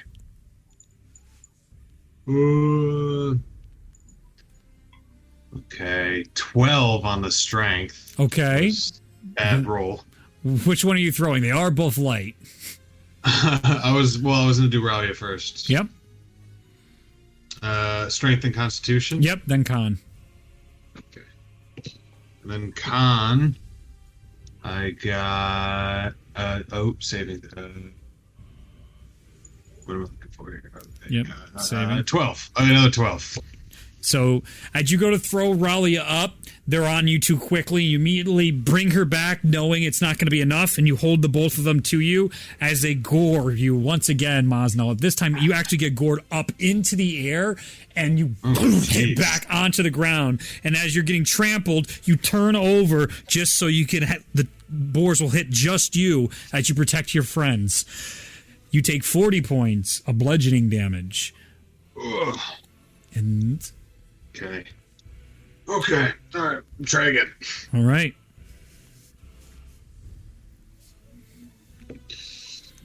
Okay. Ooh, much better. So strength. Yep. 21. You take a little circular momentum and throw Ralia to safety up onto the ledge above all of this area, and yet another horde is coming towards you. She is safe. With a 21, you even have a chance because we just went through one. So give me another strength check. You have time to try and throw Ari up there. Okay. Let's get you up there, Ari. Beating down, you can feel the rumbling. 16. 16. Barely enough, but just as Aries about to fall, Ralia turns over and grabs Aries' hand, and she begins to go over with Aerie as you go under the feet of Aerie and shove him all the way up as the boars hit into you. Once again, give me a Constitution saving throw. Saving throw. Constitution saving throw. 14. 14, a fail. But as you fail, you get knocked to the ground, and it doesn't hurt as much as it did getting trampled last time, as this clanking off your chest comes over and over again. Mm-hmm. As you see a new breastplate on you, covering your chest, you only take 20 points of bludgeoning damage. Reduced to 10. Yep. Hordes of boars reduce everything inside the ravine to rubble. Everything besides you, Mazenel. Both you and your friends saved. The cuts and bruises don't burn with pain. Instead, they are marks of pride at facing the impossible and coming out on top. Your body aches from the pains of these encounters, but there is no rest for you yet. Wiping sweat from your eyes, you find yourself back inside the mountain where the armor once was summoned. The armor is nowhere in sight. Face the wars of your past. Conquer them. Out of the fires, orange and red figures appear before you. As their bodies take form, you recognize each of them. Mazdal, how could you forget those who killed you? In front of you, you see the fire giant, you see Orlith, you see Escott, and you see Ragnorum. I need you to roll initiative. No problem, guys. I got all of them.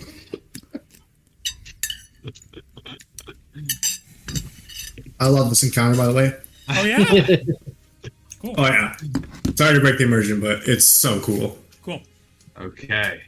Initiative is... All right, actually, give me 1 second. I gotta move. Nope. Too late. I already said it. It's done. It's rolled. You'll just have to guess.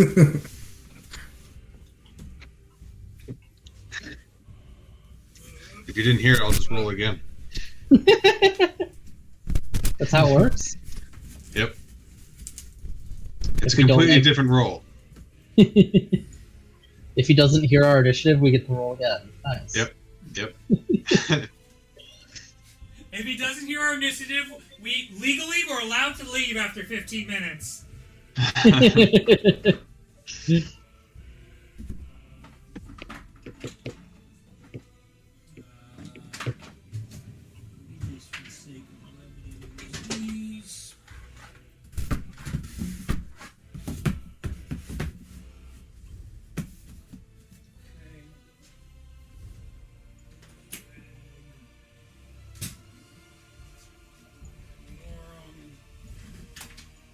Fighter giant.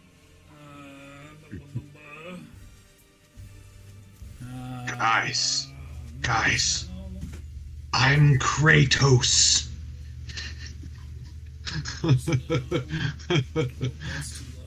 It must not, but we're dead. We're dying. Something. Back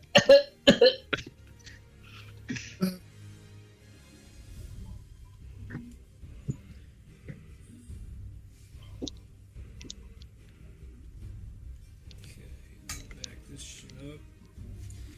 And then Orlith, Escott.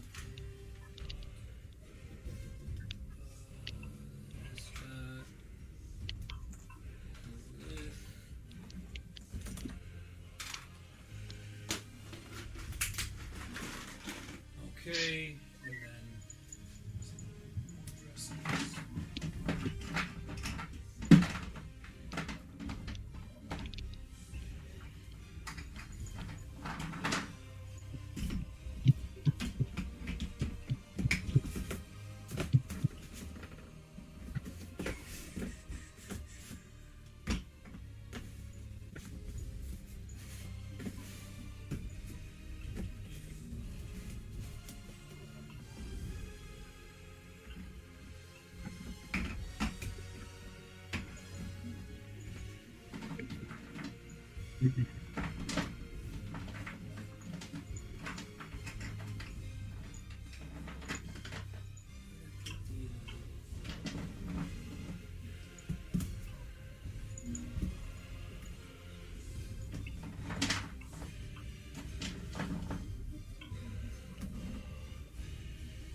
okay.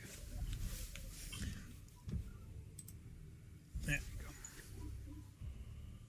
It's not majestic. Get over it. You're majestic. Thank you. All right, so I got that. You can see everything, which really is all that matters. Okay. So I got to roll their initiatives. All right. Okay. Where's my pen? There we go. Okay. So what's your initiative? Let's first. No, I'm just kidding. 12. 12. Oh boy.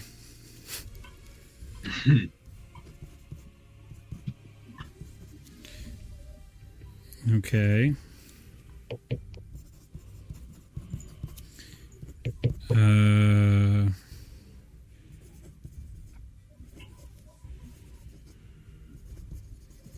Okay. So there we go. First up, unsurprisingly, Ragnorum. Yep.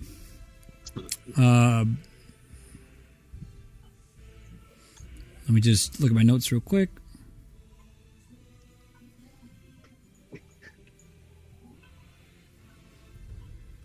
As Ragnorum approaches you, 5, 10, 15, 20, he comes up, markings of madness, blades extended. He looks towards you. You're going to fail my wish! As he's going to make 5 attacks against you. let's see. 26. Yeah. That's 27, 28. And then some low ones here. 20 and 19. Both hit. All right, so all 5 are going to hit. As Ragnorum attacks you, let's see, that'll be this many.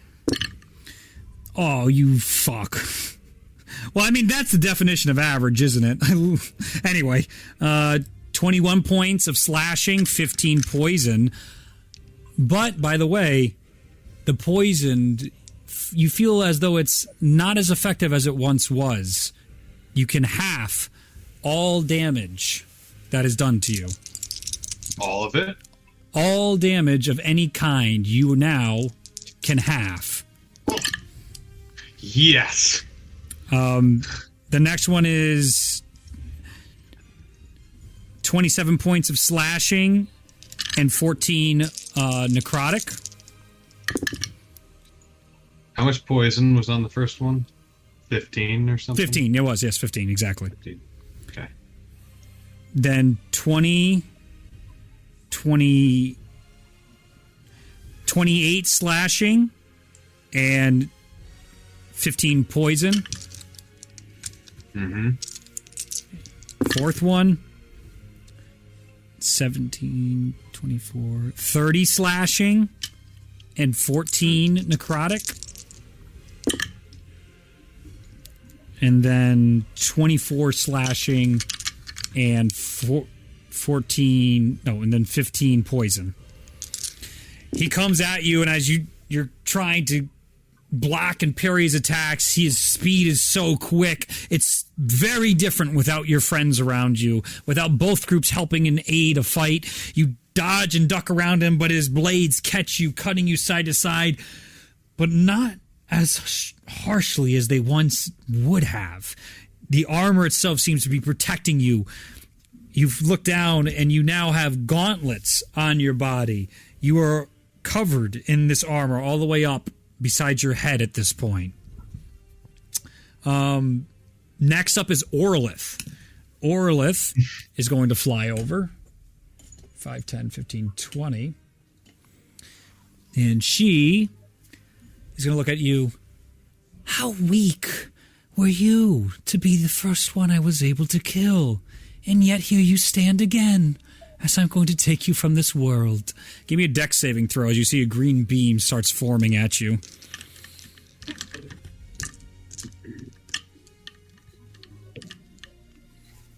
Okay, dex saving throw. Mm-hmm. It is a magical attack. Yeah. That's going to be a 16. 16. That does not save. You take 75 points of necrotic damage. 75. Halved. Yep. Orlith will cast her second spell. She's going to cast a little bead forms right on your chest. And that will end her turn. It is now the fire giant's turn. 5, 10, 15, 20, 25, 30. Climbing over the volcano in the center. You hear him go, "You dare steal my immortality!" And he's going to make 2 attacks against you. Natural 1 and like a 12. Both miss. What a pathetic display. As he just erratically waves his sword at you and tries to hit you. No, nothing lands. You are easily able to dodge and weave between it. It is now your turn, Mosnell. Oh man. Okay. I'm very hurt. Are you?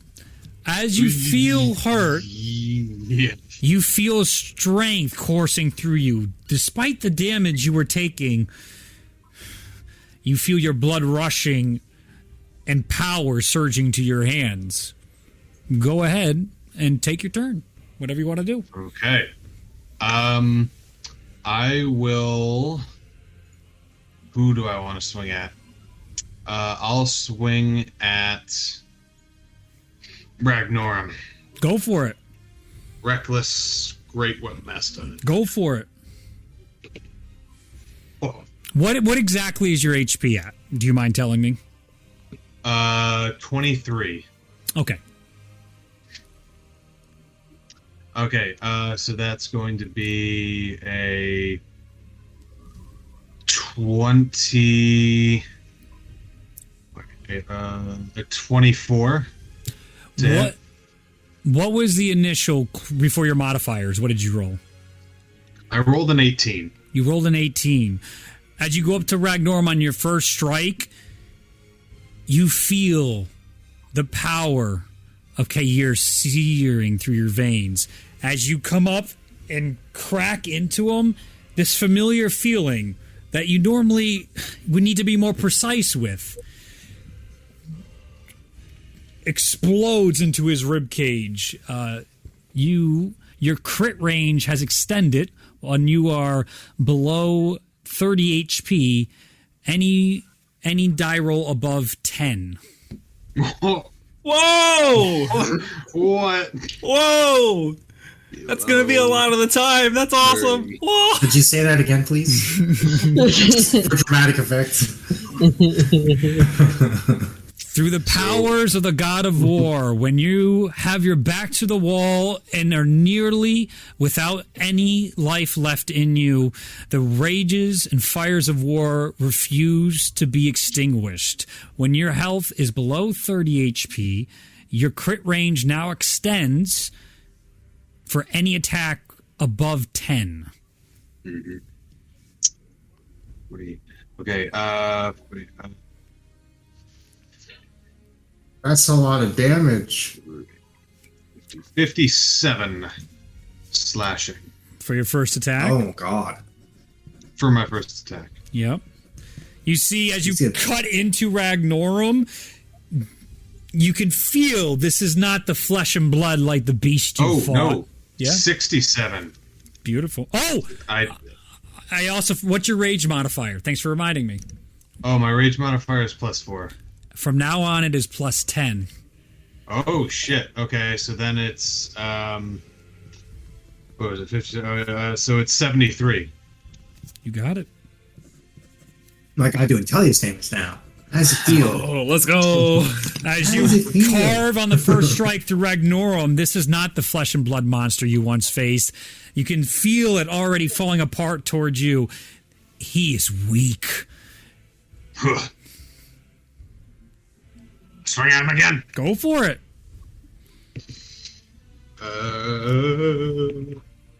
18 again. Crit. As you hit on this second attack, your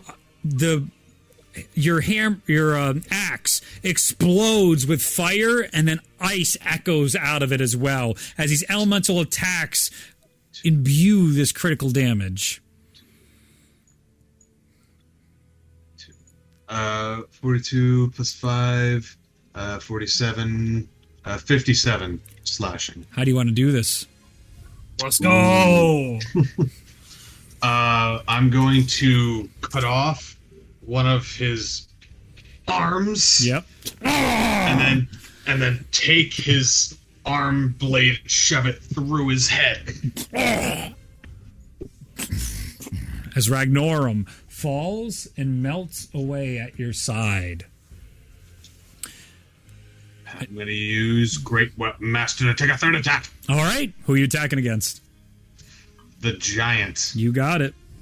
Take the Metal as fuck. Okay.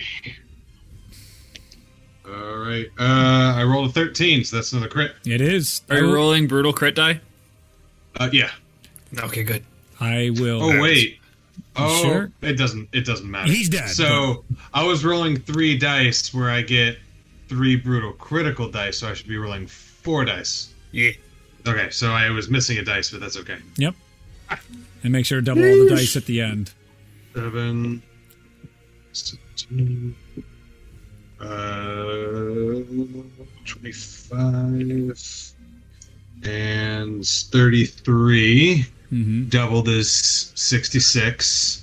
Plus 10 is 76. Plus 5 is 81.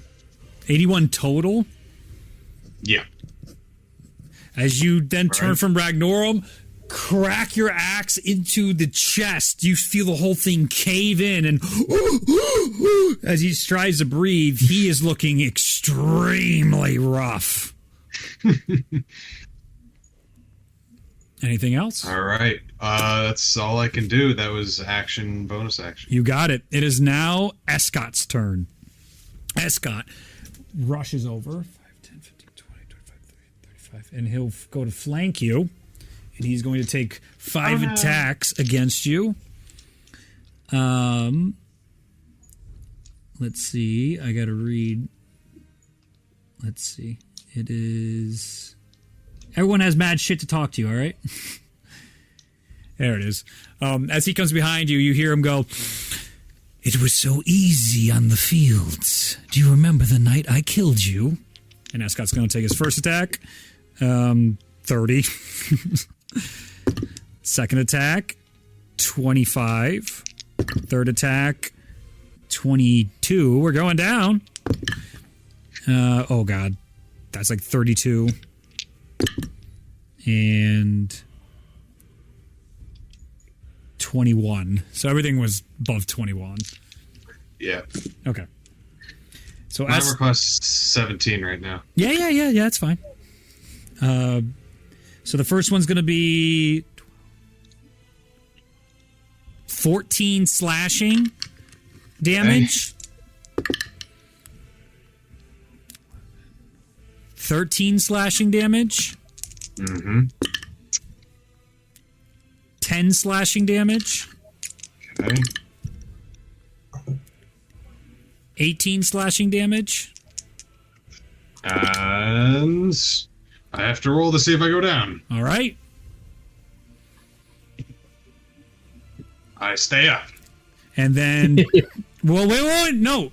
Oh yeah, you lose second chance. You're right. Thank you. 16, and then the next one is 13 points of slashing damage for his fifth attack. Gotta roll again. Okay. So the DC is the natural same. 20. Natural 20. Why is it the same? That's because first time it's second chance, right? No, we don't have any. Second chance is gone. Oh, okay. Yep. Never mind. Everything's gone. All the fun stuff is gone. This is just you. Yeah, so natural 20. I regain all my hit points, right? No. I'm just kidding. If you say it fast enough, they'll say yes. Ascot gets around you, and the speed of him just comes right back to you as he pecks and pokes at you with his blades annoyingly, but the pain overwhelms your body as you almost fall once. And almost twice as he comes in with another blade, you grab onto the blade and you take it out of your chest and look him right in the eyes, and you see, glad they're still fighting you. All right, top of the order, Ragnorum is down. The bead glows a little brighter. It is Orlith's turn. You see Orlith look at you and go, "I think you'll remember this trick. Give me a charisma saving throw." Oh no. Ooh. I mean, it's not going to be enough, but charisma saving throw 16. No, you're getting close, though. You see a Reaper mark appear on you, and you see she comes up with her scythe. For old time's sake, as she comes up, and she's going to make an attack against you. I'm dead. I have 1 hit point. Did you were using Reckless, right? When your attacks? Oh, yeah. Oh, yeah. What the fuck? Oh, yeah. Fuck. As she misses, as you dodge out of the way and you give her this look like, not twice, she gives this unfortunate, and she'll detonate her delayed fireball blast as a sore loser. As a sore... Okay. I gotta go get the damage. Hunter might know it off the top of his head. It's like an extra D. I can pull up Tyrion, actually. Yeah, I got it up in front of me. 12d6. I think it's like I think it's an extra d6 per round. And it was charges. 1 round, so 13d6. I will just roll that on a. I dice have roller. 1 hit point. You never know. Hey, I mean, it's gonna take care of Escott for you. Oh yeah. That'd be great. Nah, we'll see. All right. Anyway. Nah, Don't hit Orla, too. She's probably in range. nah, you're not getting out of it. That's easy. Can you imagine that? Yeah. It goes off, the giant and Escott both are killed, and then the fire dies down and Mosmel's still standing there. Right. I would like to think very the fire much. giant's probably immune to fire damage, but you know. Go ahead and make a dex saving throw.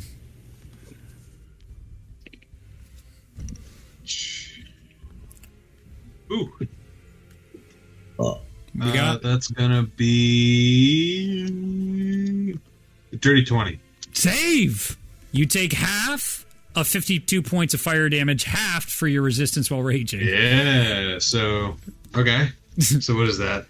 20, 26, 26, then 13. and then half of that is 13. Okay, Yeah. so 13. I got to roll. Yep. Not go to 0. As it explodes That's the outward. wrong die. Okay. Let's Blood see. Oh, trickling down from your head. I rolled Yeah? just under. Oh. The explosion goes out and you collapse to the ground. Your heart beating through your chest. You can taste iron all throughout your mouth as you begin spitting up into your beard the blood. As you can see the glowing yellow eyes of Orla flying above you with a smile. The crazed look of the giant and Escott with a grin. I need you. It's not over.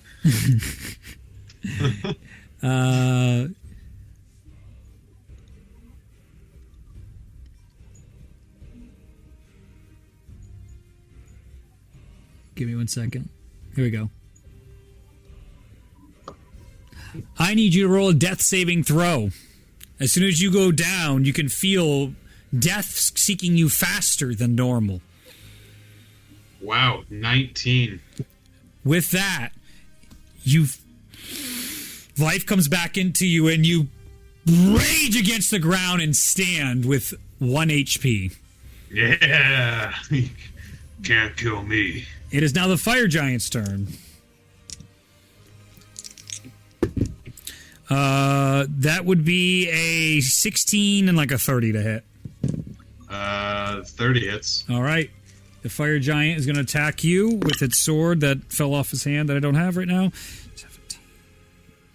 That is going to be 13 slashing and 10 fire damage. Okay, I got to roll. Yep, for half that. So, Mhm. So I did 10, 15, 20. So is this one 25 or because I died, does it start over? You died, so it stays at 20. It stays at 20. I believe so. Okay. Let me double check that. Yeah, I'll roll and see what happens. I rolled the same thing. I go down. You go down. As you hit the ground, it is actually your turn anyway, so go ahead and give me it's actually before your turn. Give me a death saving throw. Ooh, 5. Fail. Give me a death saving throw. Oh, shit. Just keep going. Natural 20. You, again, feel the fires of war surge through you. Ice echoes out. You get back to your feet. It is your turn. Oh, no. Go for it. Knock him out of here. 13. That's a crit. You're below 30 HP. I'm at 1. Can't Yep. get much lower than that. Ooh, nice. 12. The war 16. continues onward. As you... Yeah, go ahead, actually. Yep. 25. 30. Doubled is 60. Plus 10, 70. Plus 5 is 75. How do you want to do this? Let's go. Ooh. I'm going to hit him in the leg, Yep. so he's forced down on one knee, and I'm just going to go over the head straight through the top of his head. crack right into him.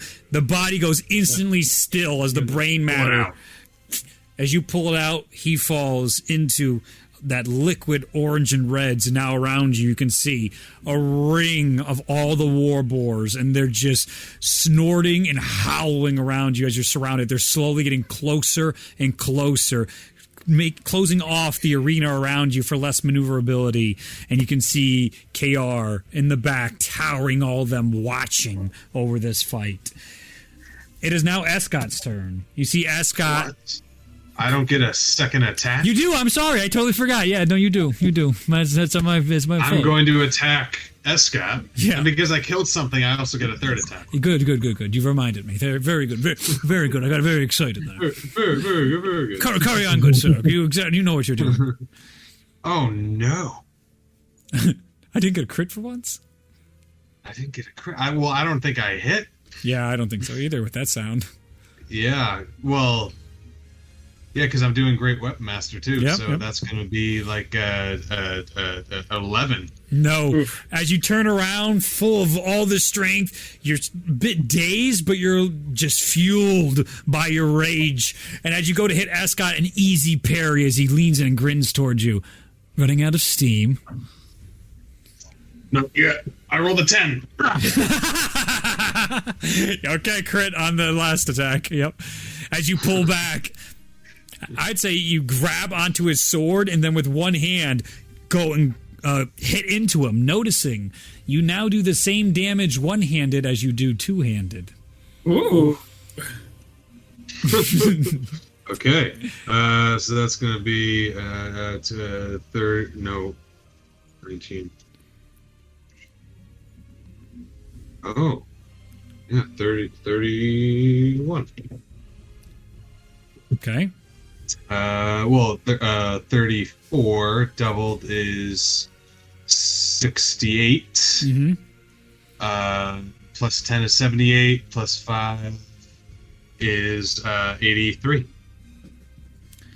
As you crack down into his armor, you shatter and pieces of his armor go all onto the ground, even knock one of his swords out of his hand, and he gives out a horrid cry. He's looking real hurt. All right, and that ends your turn. Mm-hmm. It's now Escott's turn. He's going to take 5 attacks against you. Just like old times. So that's a natural 1. Fucking great. And a natural 2. So 2 of them are going to miss. The other 3, I don't know, actually. No, that's a 16. Your armor class is 17, right? 17, yeah. Okay, 2 attacks hit for like 32. Yeah. All right, so... First attack is 20 points slashing as he comes up and puts it right into your heart. You said that Mosnell raged, right? Yeah, he's still raging. Long time Does he ago. get temporary hit points when he gets up every time and rages? I can't get more than 4, so it doesn't really matter. No, well, so I'd say I've no. also... It's a bonus action to do the aura, Right, yeah. and I've been using my bonus action for extra attacks. As you rightly should. Yes, exactly. All right. Because 4 hit points isn't really going to help me. Yep. Okay. What do you got? So 20 slashing. That puts me down. Okay. So I got to roll. Is it 25 now? Zach, did you look it up? So rules as written says Wrong if you dice. drop to 0 hit points while you're raging and don't die, you can make a DC 10 con save. If you succeed, you drop to 1 instead. DC increases by 5 each time you use this after the first. So I believe it does go up. Okay. Well, so yeah. Same thing again. I keep rolling 8s. It goes deep That doesn't help me. into your chest, your blood dribbling onto the blade as he pulls in. Good night again. As he kicks you off his blade and you hit the ground. Give me a death saving throw. 13. Immediately, you as the blade comes out and he takes his hand back, you grab his hand and stand back up. Not done yet.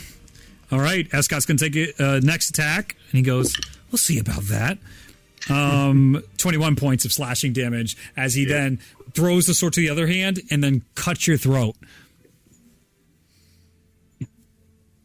Yeah, 19. That's not gonna do it. You go back to the ground. Give me a death saving throw. Oh, 2. Oof. Give me a death saving throw as all of a sudden energy drains from your body. 11. As your energy begins to escape you, you can hear the roar from all the boars at you following, and you can hear, "War doesn't end." You're up. It is now Orlith's turn. I'm sorry. I think you'd misheard us when we said it's time for you to stay down. She's going to make 2 attacks with her scythe. Holy fucking fuck you. Natural 3 and 4. Those are not hitting. I can have nothing in this world that is sweet and precious. As she goes and starts attacking towards you with her 2 attacks, you see her just go wide-eyed. Quicker than I remember. It's now your turn. That's funny because I just took the mobile feat. Oh, I love it when it works out like that. Poncho. All right, your turn. All right, I'll attack Escott. Go for Get it. in my face. Yep. 12. Crit. Okay. 3. Mm-hmm. 8. Ooh, it's 12. I'm rolling low. Oh, that's better.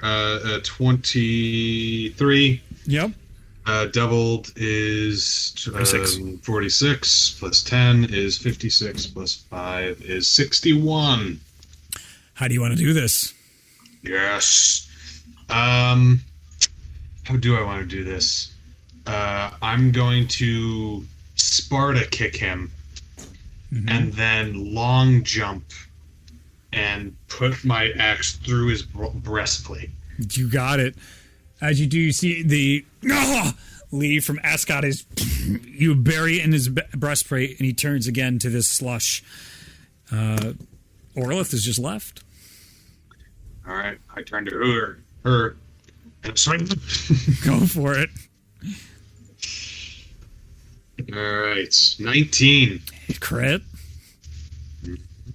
Mm-hmm. All right, here's the plan. Just fucking everyone beat me up for a while before we fight anybody. We talked about that in our strategy chat. Yeah, it was in the chat. We just gotta beat up Moscow before we fight. Already? Like tonight? Wow.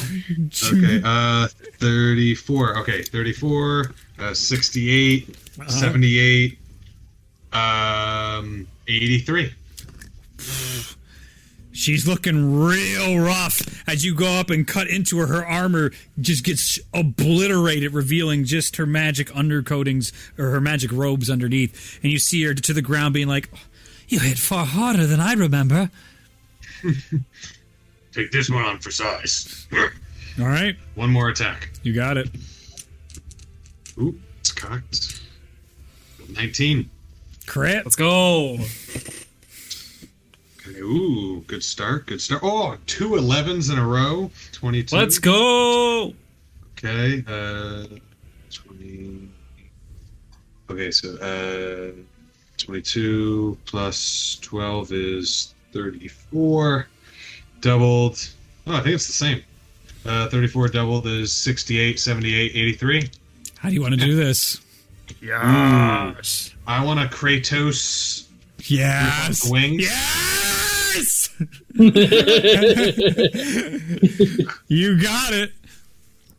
You come up, Mazo, and you bury it in her chest, and you see her go to her knees. You go around her, grab each of the wings, rip one off, rip the other, and then take your axe out as her body falls to the ground. The boars completely around you at this point. One by one, each of the fire remnants fall. Doing your best to catch your breath, you feel weight now on your head.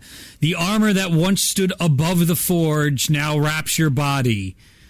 And you hear, "You are worthy.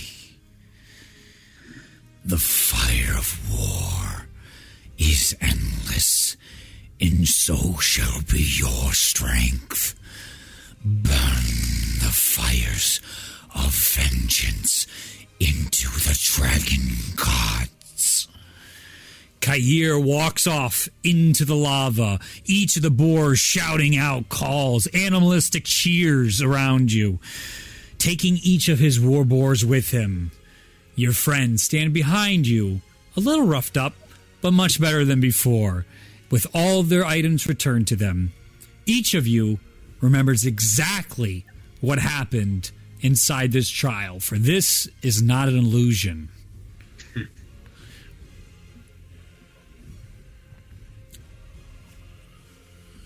We will pause for a second on the music. What now? Oh, not now! Mazna. Thoroughly enjoying it. As you have the armor of Kair, you now have available to you the armor called Skin of the Ancients Kair. It is definitely not made, because I am never letting this get spoiled. How do you spell Kair? I will put that in chat in just a moment. You feel the powers surge through you. Aheya. Khaaayer. That is not how I spelled it. This, in chat, because of your successes, you went from chosen to exalted to ascended. You have all the benefits of that stat block I just sent you. In chat, Oh, yeah. that is everything. So when you rage, you gain resistance to all damage now. When raging, your bonus is fixed to 10. There is no limit to the amount you can rage. You probably already have that. Activating this armor ascends you to demigod status. You may now use any item that requires god status. That includes the orbs of eternal harmony and creation gems. Removing the armor requires a con saving throw of DC 25. If you fail, you suffer extreme exhaustion, becoming mortal again and dying. On a successful save, your HP is reduced to 1 and you have 4 points of exhaustion. Exalted. At the end of another creature's turn, you may take a second turn. You can do that 3 times per day. All strength or con-based saving throws receive an additional +5 bonus for you. You have +5 to all your initiative rolls, not intelligence, initiative rolls. Yeah. By the way, your necklace works and functions as well. When your health falls below 30 HP, your crit range extends to 10 to 20 on the dice. You deal two-handed damage even when wielding items one-handed. Ascended for winning all 3 challenges. Naturally, your crit range extends to 15 to 20 from now on. Your AC is fixed to 27. You now gain the feature... Refusal to die. War is endless. The fire's enduring. You may not die while the battle rages. In combat, you are war and cannot be downed. For every 10 hit points you take past 0, you must pay back that time in service to the god of war. If you are banished or removed to combat while your hit points are below 0, you die. But you cannot be downed. You are strength incarnate. When the world falls, you endure. You fight back. It is the way of war. By extending yourself, you can now lift or hold up to 400,000 tons of weight in exchange for a point of exhaustion. You may make con saving throws up of 25 to maintain a hold. You cannot throw weight in the hundreds of tons long distances, but you can move it. So I'm assuming these special exhaustion points override my resistance to exhaustions or immunity to exhaustion. The strength incarnate does not. Taking off the armor does. Okay. So for those of you wondering at home, Mosnell can now lift in his ascended state 800 million pounds. So who wants to arm wrestle? Oh fuck! What's his strength score? Let me just. What's his strength score? Like, come on. Give me the belt. Let's go. Give me the belt. What weighs 800 million pounds? Nothing. A planet. A lot of whales. Wow. The literal Empire State Building is 730 million, more than the literal Empire State Building. Oh my Lanta! This feels How right. much does a one whale weigh? This feels very right. One blue whale. This is right. Wow! Guys, I said it before, but I'm going to reiterate. I am Kratos. That's The rest of you now look on, seeing Mosnell fully armored. Those of you... Does that mean I lose the unarmored trait? No. You can still use the unarmored trait, but wearing this armor fixes your AC to 27, so it doesn't really matter. It doesn't Why would really you? matter. Yeah. How many tons can he lift again? 400,000. 400,000. Okay. 400,000 tons. So one blue whale averages It's 40,000 pounds. 200 to 300,000 pounds.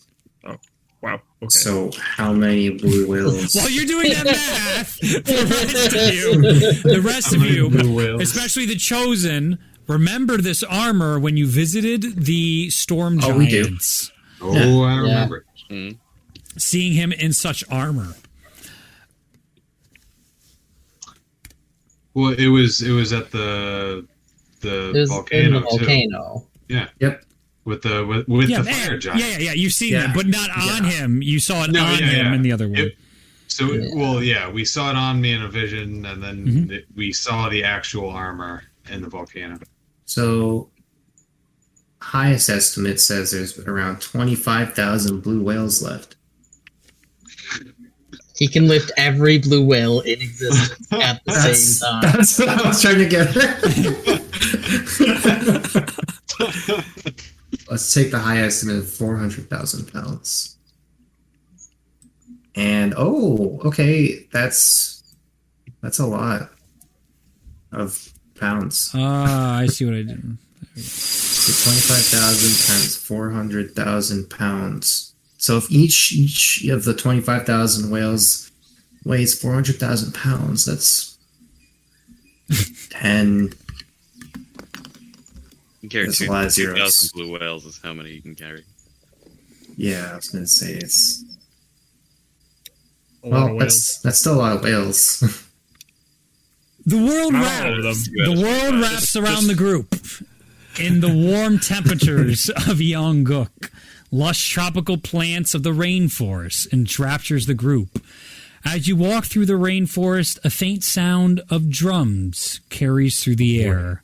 Man, I wonder whose trial this is. Pinning down We're such assholes. its I am direction. ready for this. Here we go. Pinning down its I think nature direction sounds- is difficult, Is it though? as it seems to raise from the ground itself. Pushing your way through the brush, one by one your companions disappear between the blinks of your eyes. Turning about, you focus to locate them. The familiar energy of the rainforest washes over you until you see the path in your mind's eye, eventually leading you across a broken sandstone road, a building not too different from the one you left to answer the calls of Mugdus appears before you once again, Bologna. Climbing through the broken doorway. Yeah? Should I still have my markings off? Yes. Okay, thank you. Yes. Climbing through the doorway, the broken doorway, you are now finally able to see inside that darkness you were so many times, the darkness you weren't able to see through in the past. Many times you have wondered what was inside those unsearched ruins before you were called away to aid against Orlith and aid against the fall of Clovis. To your curiosity, you find more than ruin and dirt. Sitting upon the rubble of the broken back wall of this temple, there is a large lizard folk figure, scars covering his body with white all over where markings of madness once were. What do you do? I walk up to the individual. You walk up to the individual large in its appearance and size. It turns to you. There she is, the great huntress, slayer of the greatest beast now or any has ever seen. You have embodied the hunt better than any before. But are you ready for the last lesson of the hunt, great huntress? As you see Ragnorum turn to you. I thought I felt you die. Or maybe it was just one of you. It was freedom. Freedom from the world in which I was trapped in. A wish you helped fulfill. Even the darkness that was split from me wasn't enough to destroy me in finality. I am the first champion, and you are the most recent. The hunt always marches on.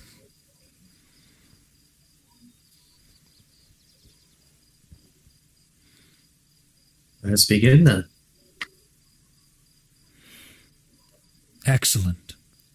Of this lesson, it is the hardest of lessons. One you recently gave me. The hunter will become the hunted in time. Age, injury, or where, it does not matter. With each beating of the drums, this is the opportunity for the great challenge to be tested.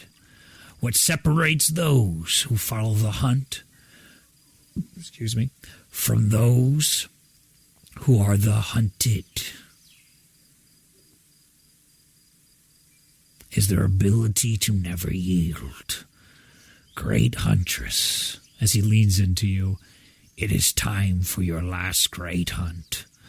Hunt, slay, and skin until the drums still.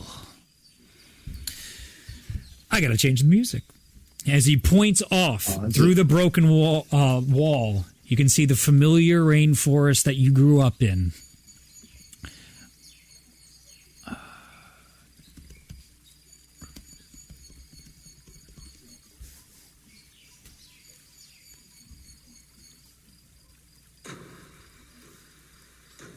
There we go. And stop. Play. No. Rainforest music. I said copy and paste this one. Stupid command.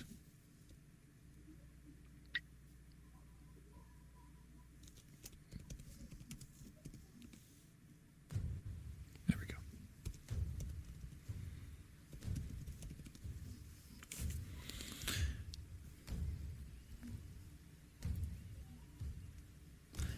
Bologna. The crackling of a fallen branch, the fresh prints in the mud of the ground floor, the smell of fresh rainfall. It is the feeling of home. How long has it been since you were home? Years from your tribe's home. Years that have changed you from who you once were. Are you as the same young girl who tracked through the rainforest of your past? Or are you something more now? As you move through the rainforest, the muscle memory kicks in. How to step, how to move, how to see what matters. The forest buzzes and chirps, glowing with life. Of the many places you have been, too often the animals have been scared or far, far away in recent time. This is comfort. This is your hunt. You see the first in your path, a boar. White mud covers its body in strange patterns, setting it apart from its herd. What do you do?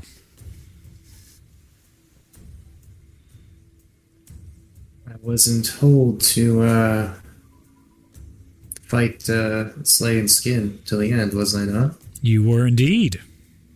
I will ready my crossbow. Go ahead and make an attack roll. Sharpshooter feat, as per usual. Mm-hmm. Does a 30 hit? Yes. Yes, I need to sometime shut the fuck up. That very popular lesson Bo Burnham taught me.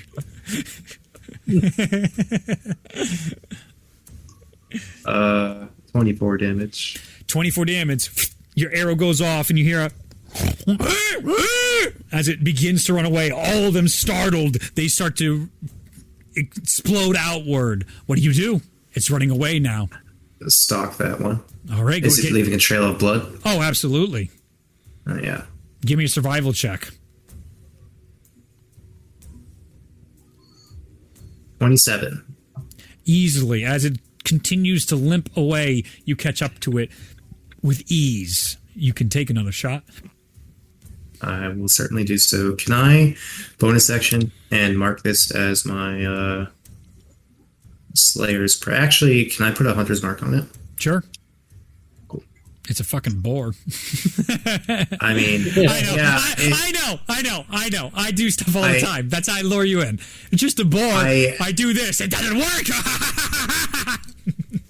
Yeah, I mean, you never know. Yeah. Yes, it could cast counter spell for no reason. I don't know.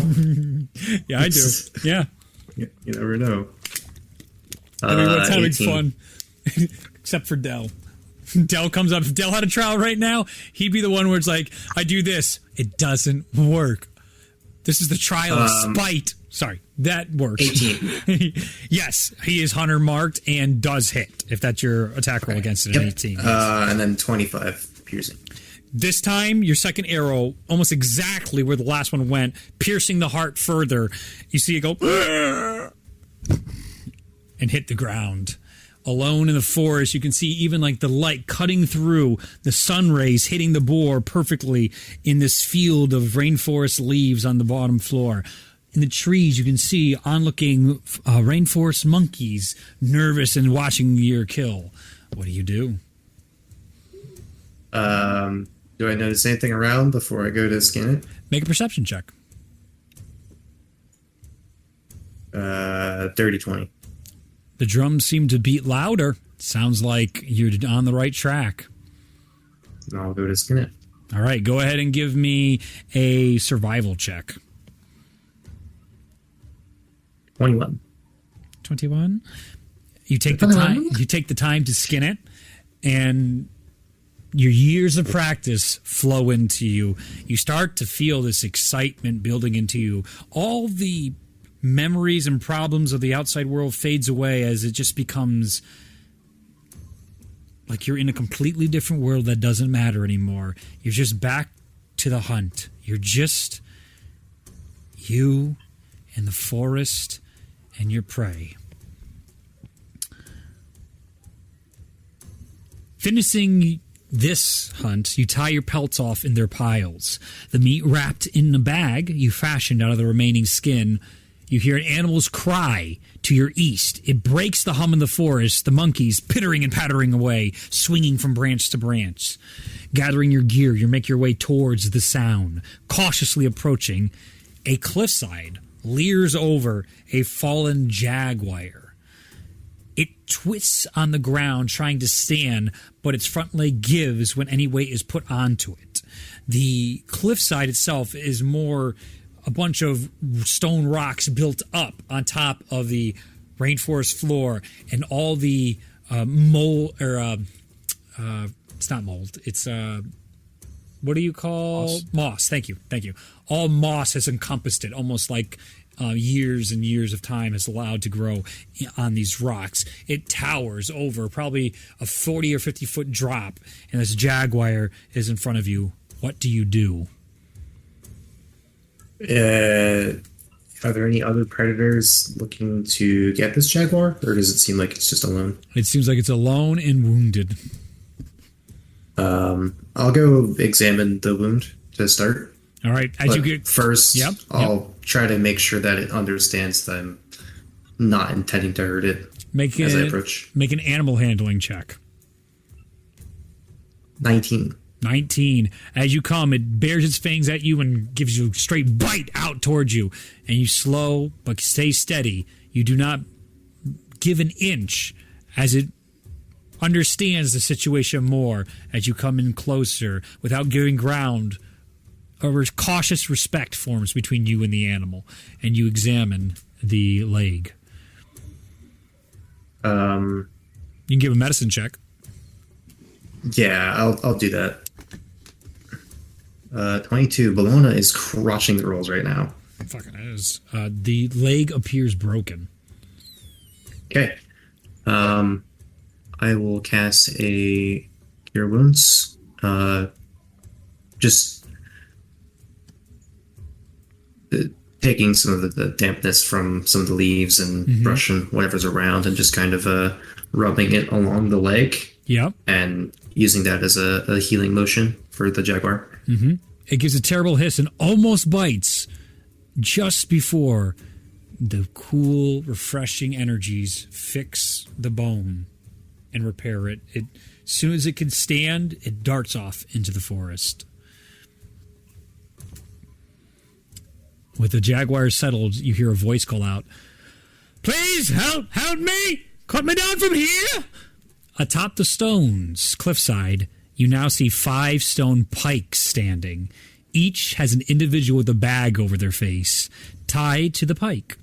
The one calling out to you appears to have light skin and clothing resemble that of a merchant you've seen in the past, ripped and torn all about, terrible tire for navigating the rainforest. To his right is a human-shaped figure, but where skin should be is fur. Spotted, no different from the jaguar you just saved. Their clothing is patchy where holes must have been.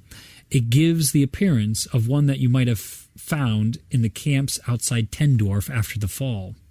The next two have plain attire. They could be local farmers, dockhands, or anything in between. It's too generic for you to put your thumb on. The last has pristine clothing, even compared to the merchant figure. Beautiful weaves of green silks fold across the bodies, complementing the shape. Dark skin like that of brine shows between the finely woven garments. Below each of their feet, you can see painted targets. In front of you, at the base of the cliff, you notice a small stone structure. It appears to be a shrine of Mugdis. There, inscribed into the stone, you see floating above it water in the shape of a language that you understand intuitively but don't ever remember learning. It reads, "Those who join the hunt but violate its laws must learn the rules of nature. Nothing can escape their jaws of truth. There is only the hunter and the hunted. There can be no other." What do you do? Where did you say the targets were located? Below them. It would appear if you shoot those targets, it will probably affect the chained individual. Any indication what effect, or is it just... I would say intuitively the way this is set up, probably an effect to become the hunted. If you click that, you will sentence them to being hunted, being prey.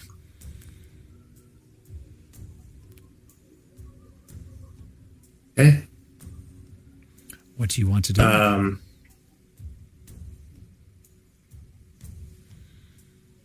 Is there any... I guess I'll ask them. Sure. What has brought you to this place? What became of you to be chained here on these pikes? The first one, as you call up to him, you hear him scream out, "Oh, good! Somebody's there! Great! So, wonders, greetings, wonders of the riches of every god and goddess out there." Stop right there. Answer the question, or I shoot the target. This blasted forest! I was out here looking for stuff inside the rainforest, you know. You never know what great treasures might be out here, and I gotta make a living. and I was out gathering what trinkets I could find, and then some ghastly creature smacked me in the back of the head with something, and then I awoke here. I don't know why.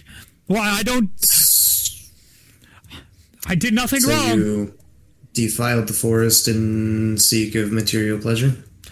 No, I did not defile.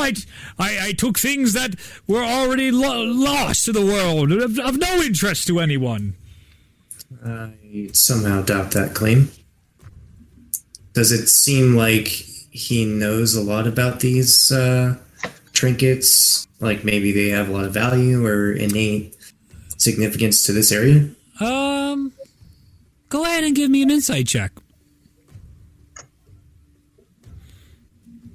15. Yeah, it seems like he knew exactly what he was doing trying to get these. But with that said, does this break the hunter and prey relationship, this individual? That is something to keep in mind during this. Yeah. That's what I'm trying to gauge. So you ask more, talk more.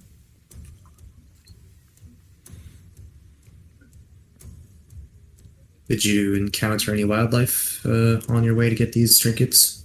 No, I respect the great animals of nature, and by God, I honestly don't want to encounter any of them. I was very careful when I went into those lizard folk ruins. They have such great gemstones of value there. It's all I was in there for. They don't even use this stuff.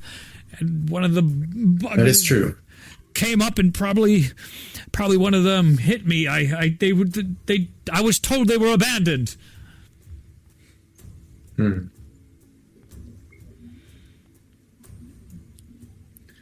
what of the foliage? You're certain you didn't encounter any creatures or step on any important plants or anything of that nature? No, I'm very cautious and meticulous. If anything, you should see my ledgers.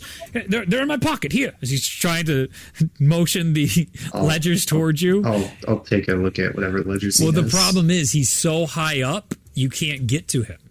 Oh. He's on the top of the cliff, so he's shouting down to you, this conversation back and forth.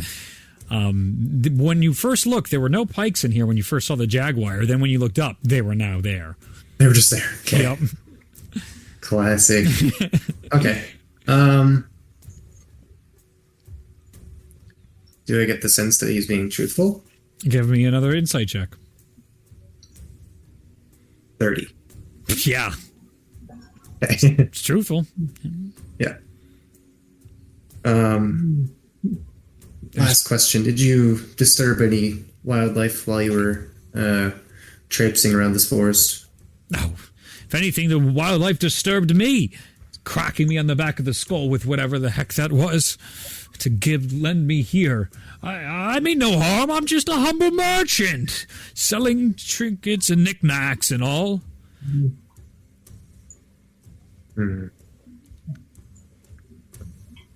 I'll leave you for now and go question the others. Sure. Back. And what does this next creature have to say for itself? As you call out to it, you hear in a strange foreign accent. Actually, what do you want to ask her? That'll be probably easier. I'm going to just open the same way I did with every other person. Just asking what brought you here. Okay. Yeah, that sort of thing.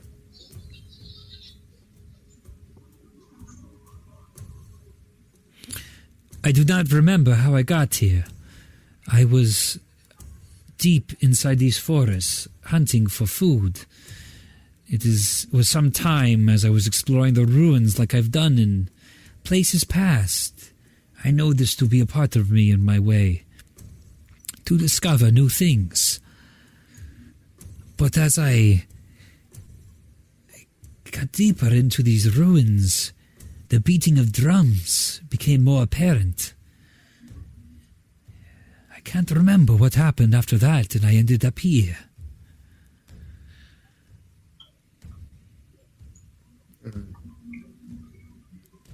What's your relationship with wildlife and nature?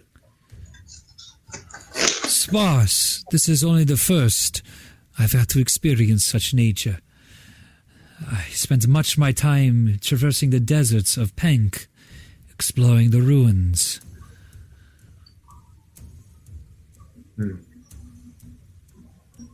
Far cry from here, is it not? Indeed. But through great rumors I heard there was great knowledge to learn down here. If I am to keep up with my colleagues, I need to continue to find and discover. What exactly you and your colleagues do? We try to find the mysteries of the lost world, these worlds before the collapse. I do not remember my name, but I remember the name of the one that burns me so, made me angrier than anything with every discovery.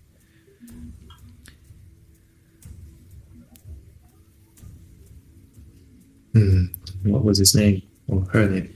Its name? He went by the name of Dune, conceited bastard. You ever heard of a man by the name of Ulyrus? Yes, a group of people I once saw. They came out of the walls of a ruin I was exploring. They mentioned they lost their friend, Ulyrus. They were incredible, fighting off creatures and explaining so many secrets of the world. I don't know what became of them, but they inspired me to continue my searches.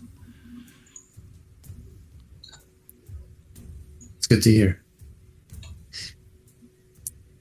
It's very good to hear. I don't sense any malintent or anything Make an insight check. messed up about this guy. Yeah. Seems like a cool dude, actually. Dirty 20. Yeah, no, seems straightforward. Yeah, okay, cool. Okay. Before I continue questioning these folks, I kind of have a general idea, but I just wanted to make sure, because Bologna would fucking know, what exactly are the kind of covenants and rules of the hunt, just so that I can... The rules of the hunt is basically there is a very tribal and respectful relationship while in the hunt. If you hunt something, you use everything about it. That's like immediately why you were trying to skin Ragnorum and take use of his stuff. That's part of the way. You're not wasteful and you don't take life for profit. You don't take life for abuse, for pleasure. You take it for survival. You take it for the hunt. There is glory in the hunt, but that comes from a different realm. When great beasts, such as like the thunder claws, thunderfoots, or shifty fingers, there's almost more of a apex predator relationship between the hunted. When the hunters hunt each other, that's a different scenario versus hunters against prey. You do not torture your prey. You do not torture the prey. So it's that type of reciprocal relationship that eventually you want to be treated with the same respect that you deal to those that you hunt. So anything that would violate that respect would be a big red flag in the ways of the hunt and survival. Okay. On to the next person. Sure. You hear him. He goes, I was, my family and I were starving. I went out into the jungle. Everything went real south when Clovis fell, indeed. And I killed a boar, brought it home. But gods of this new Cloven alliance took my dinner from us, from all of us, and then threatened to kill me. I ran into the forest to get away from them. But then I tripped and I fell, and now I'm here and I do not know what became of my family or my people, and I just am here now. Please, I did nothing wrong. Same truth. You know what? This is kind of stupid. What's up? What do you want to do? I'll just cast Zone of Truth as I question these people. Okay, they got to make deck saves. What's the roll? They have to make charisma saves. Charisma saves. 19. I meant charisma. Yeah. Okay. Yeah? No one rolled above 19. I didn't think so. They were close. Then I'll continue my line of questioning. You hear him go, whoop. So, Oh, what was that? I felt something. And some of the other ones started shifting back and forth. Me too. Me too. must be something in the wind or something. Maybe like a bird. I don't know. That's so on point, try blown. Oh my god. You continue. So how did you use the boar? Did you strictly take it for food and save the rest, or discard any of the carcass when you were done with it, or not even have a chance to enjoy the boar to even live? I kept the boar safe where it needed to go.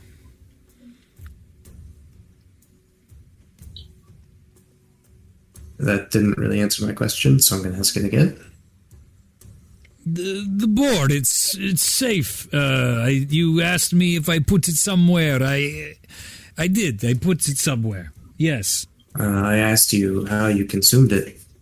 Oh, I did not. If you used, I did not. If you used the entirety of the board to its fullest extent. Not yet. I plan to, certainly, once I can sell the beast.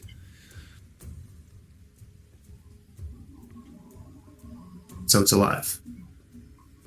Life is a matter. Yeah, speaking. It's so hot. What exactly do you mean? Why is it so hot? Sir, what exactly do you mean? What do you mean? I'll shoot him in the hand. No! Oh! Blast you! Please. I've told you everything. You're dodging my questions now. You're not making a good case for yourself. Oof. I could just end you right now. Oh, you would be killing an innocent man. Then, if you are innocent, you should have nothing to fear when answering my questions. I have nothing to fear. Then answer my questions thoroughly and without holding anything back. We will try this again. How did you handle the board?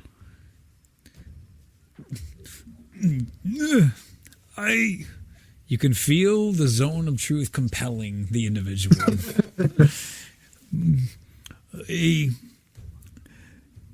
I put it into my cages, one of the many I have. I shoot the target.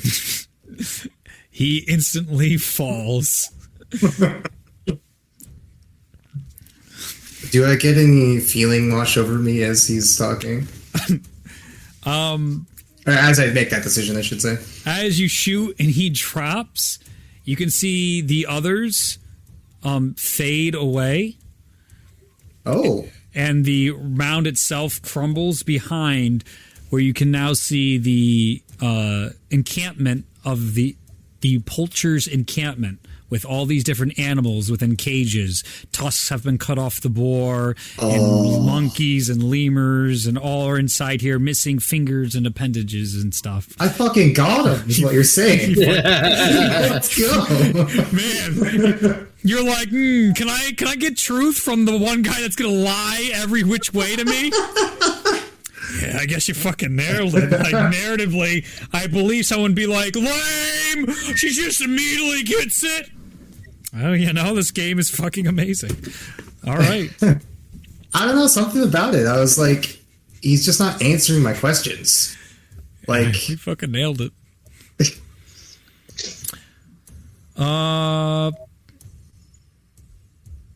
Where is... Did I write Okay. So as it falls, the cage is in front of you.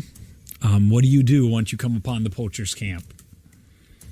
How many cages are there? How many animals are there? It's about 15 cages, and there's just Sheesh. 15 different animals in each of them. No bigger than the boar, but of varying shapes and sizes. Are there a bunch of poachers around? No, it appears he was the only one. Is there anything? Oh, okay. There's This is kind of... just locks on all the cages is all. Are they all... They're just the hand ones, Are they all the same animals? Are No. they... There's Or is it a mix of... it's a mix of basically anything that inhabits the rainforest. So that would Okay. be like toucans, lemur monkeys, a boar. Yeah. Is there anything snakes. that would like innately be hunting some of the other stuff? Not really. There's no predator-prey relationship here. It looks like an amalgamation of animals that are you're used to seeing in black markets sold for pets or for ivory or for money. Okay. Then I'll just individually go up to each cage and try to just like convince them that I'm not an evil poacher person. Mm-hmm. Give me a nature check. Okay. Do you want nature or animal handling? I meant animal handling. Thank you. I'm sorry. I meant animal handling. Cool. It's actually only a 12. 12. They are too rattled. They are riled and scared from the poachers right now, so they do not feel friendly to you, but they are still locked in cages, so not going to hurt you. That's fine. What's like the radius of all of what's going on here? It's probably a campsite that's about 30 feet in circumference. It's not massive. It's not like this big thing. It was perfect. In that case, I can do a mass cure wounds that affects the entire encampment. Yeah. I can only choose up to 6 creatures, but I'll just cast it multiple times. Sure. As it hits, that'll burn 3 spells. Yeah, three spell slots. That's fine. You heal all the creatures, and the anger and pain in their eyes fades, and you now see them far more docile and more interested in the world around them instead of fearful and scared. Yeah, and then I'll just try to make another animal handling just to make sure they understood that it was me that helped them, and that when I let them out, it's not going to be like painful or anything like that. Yep, go ahead. 23 this time. DC was higher because you were trying it again, but you still get it with the 23. Yeah. You are able to give them that feeling of the hunt. They see you as an animal, not as a poacher or as a human. They see you as a part of their world. As you open the cages, each of them dash and pitter-patter out. Who said open the cages? No kidding. I mean, we're at that point, just speeding things up because we're getting toward the end of the session. All right, so from here, the drums get louder. They beat faster as it pulls you to another area. As you walk towards this nest, you can see all the interwoven branches inside here. It looks like just like a sparrow would build its nest. Multiple ones have been built inside here. There's a stillness to the area. And you feel yourself being watched as something has been stalking you. As you turn, you now see the creature bellowing before you, the base of its breath now abundantly prevalent. As you can see, its wings unfurling, a great ancient blue dragon. Okay. I need you to roll initiative. I'm gonna die.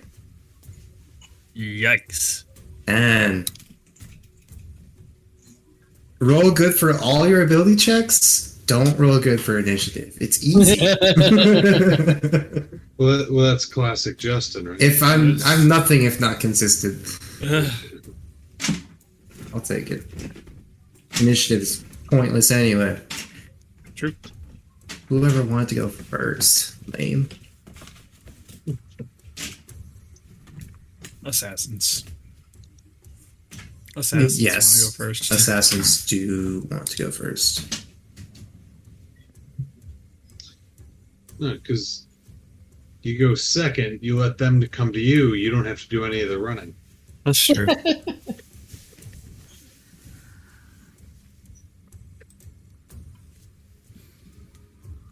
It's so big.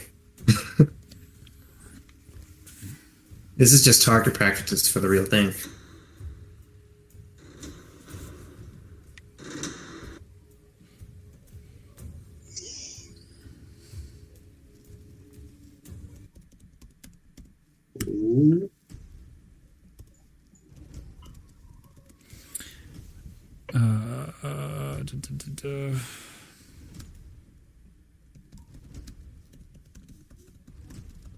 What's your initiative?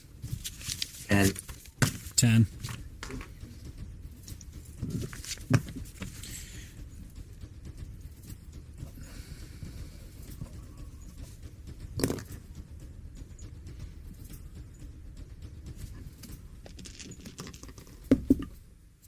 Okay.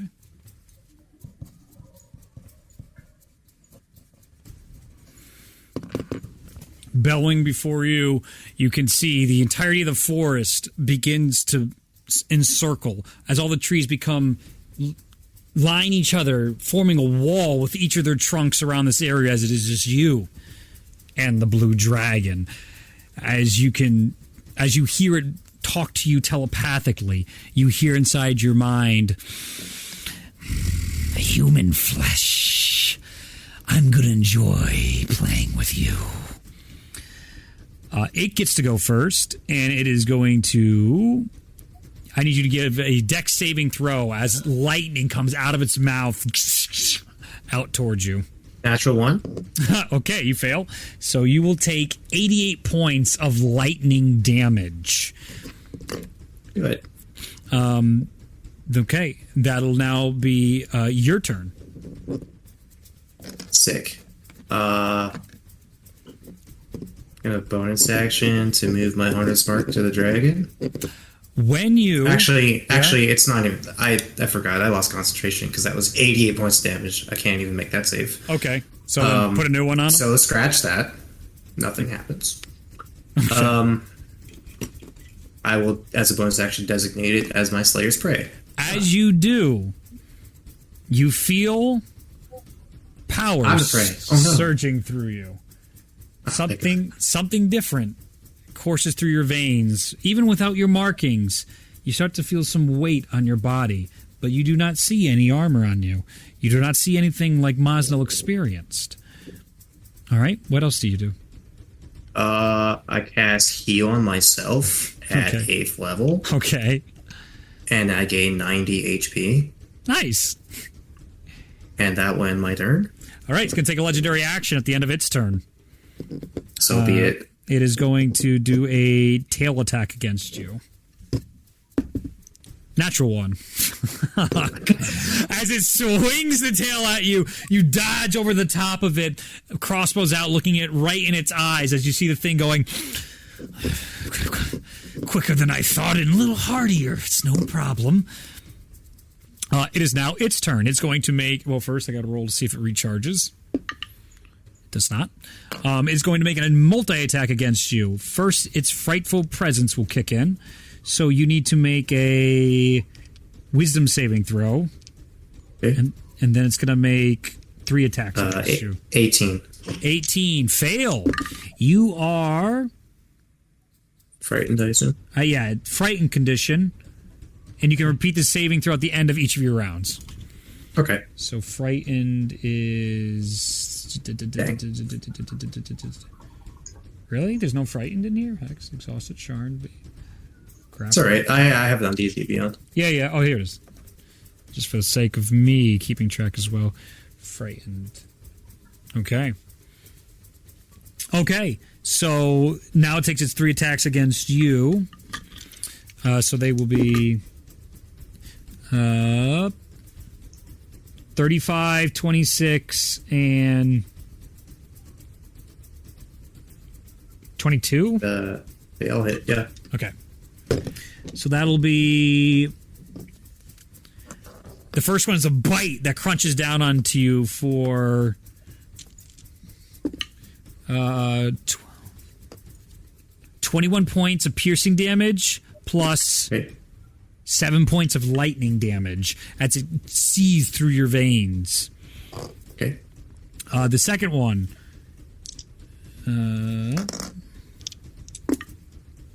is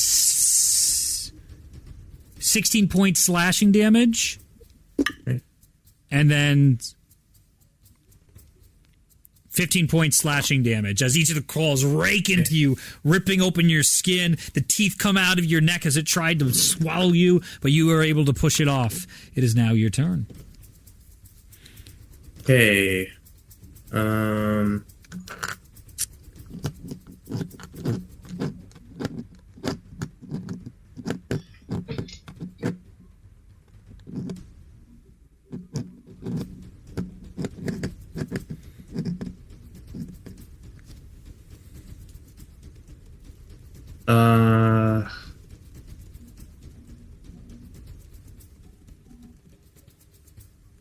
So I'm gonna attack it. Okay. Is there any cover or anything like that? No, there is I nowhere didn't but think there you was. and the dragon. Well, I'm gonna just back away from it as far as Sure. I can, at the very least, You go because back- it's a giant, scary dragon. You back up instinctively, trying to find cover, but you go right to the wall of all the tree line inside here. Yeah, I will attack. All right, tell me what your roll is. Natural 20, but I'm frightened, so I have to roll again because this game is sad. 24. What was it before? 24. What do you mean without the modifier? Yes. 13. 13. Okay. 24 hits. And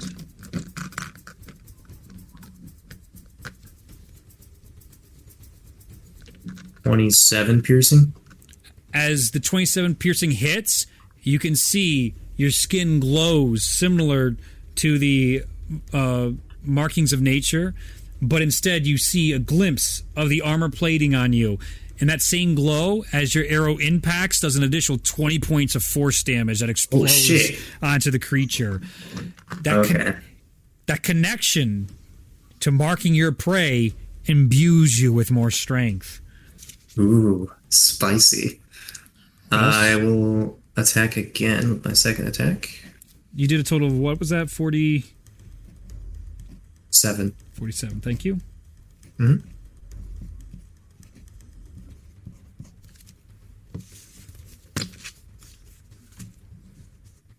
I rolled a 16 to hit, but I'd like to use my Channel Divinity to bump that up to 26. Okay. As you loose your arrow, what normally would take far more precision is guided by the power of the hunt. You now crit on creatures that are marked in ranges of 16 to 20. Dang. How is that affected by my Channel Divinity? Because it gives a plus 10 to the roll. Yeah.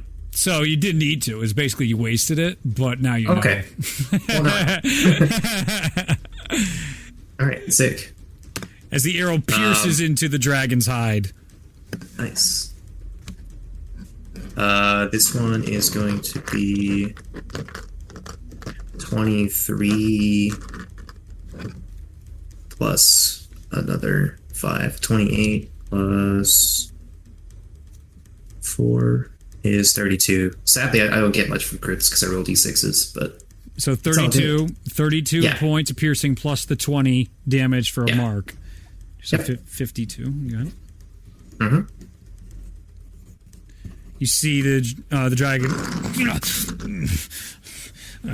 More than a couple bites. Nothing I can't handle. It flaps its... Yeah, it begins flapping its wings. Go ahead. Yeah. Yeah, and then I would like to bonus action and make another attack. Yeah, go due for it. to the War Priest action. When you use okay, cool. The War Priest feature, I should say.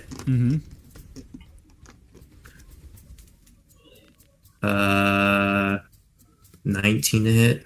Crit? No.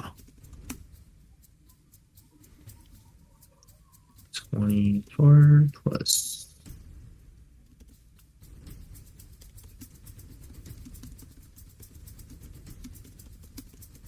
Another 47.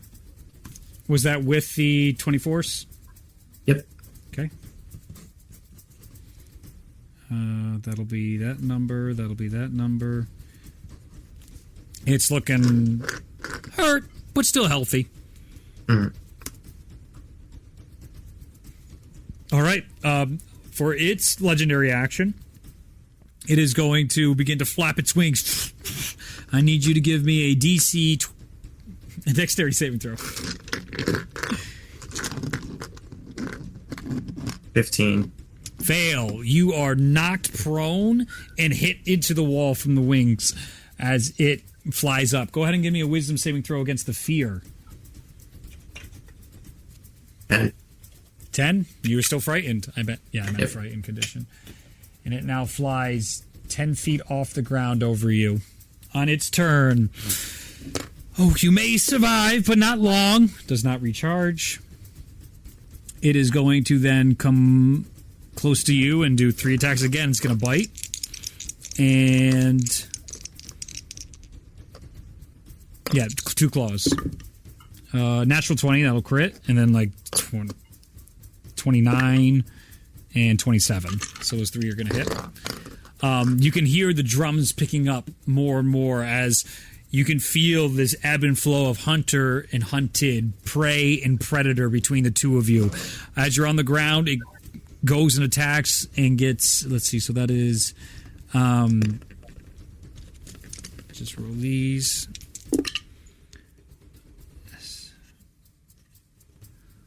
22 lightning and what is that? That is 32 piercing. 22 and 32? Yes. That was the crit, so that hits the hardest. Yep. And then we got 17 slashing and 17 slashing. As it claws and claws into so you. Yeah. I'm down. Okay. As you're down, and that'll end its turn. Now I need you to give me a death saving throw. Okay.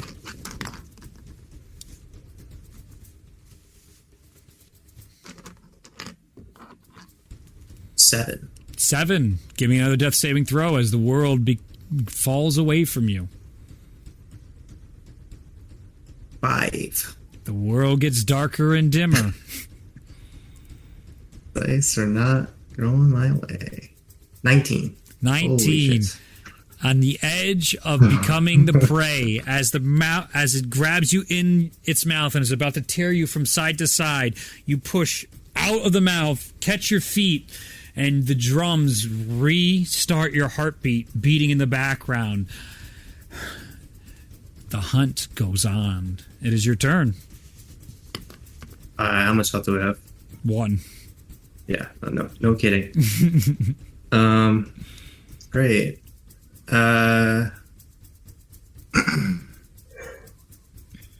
have to read something real quick. Yeah. See if I'm not sure if the mark stays if I go unconscious or not. Lasts until I finish a short or long rest, or if I designate a different creature. Yeah, you're good, dude. If rules is written, I'm not going to beat you up on written, that. it's still there. Slayer's Prey! Slayer's Prey! Okay. Right.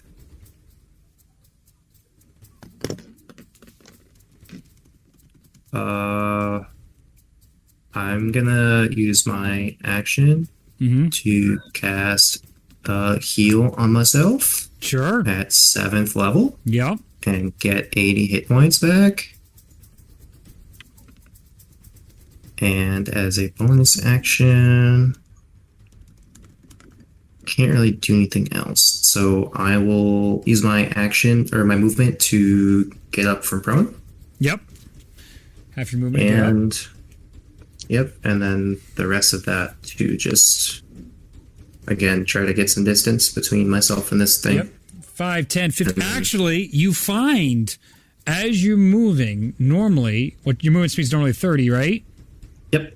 You find you move twice as fast as you used to.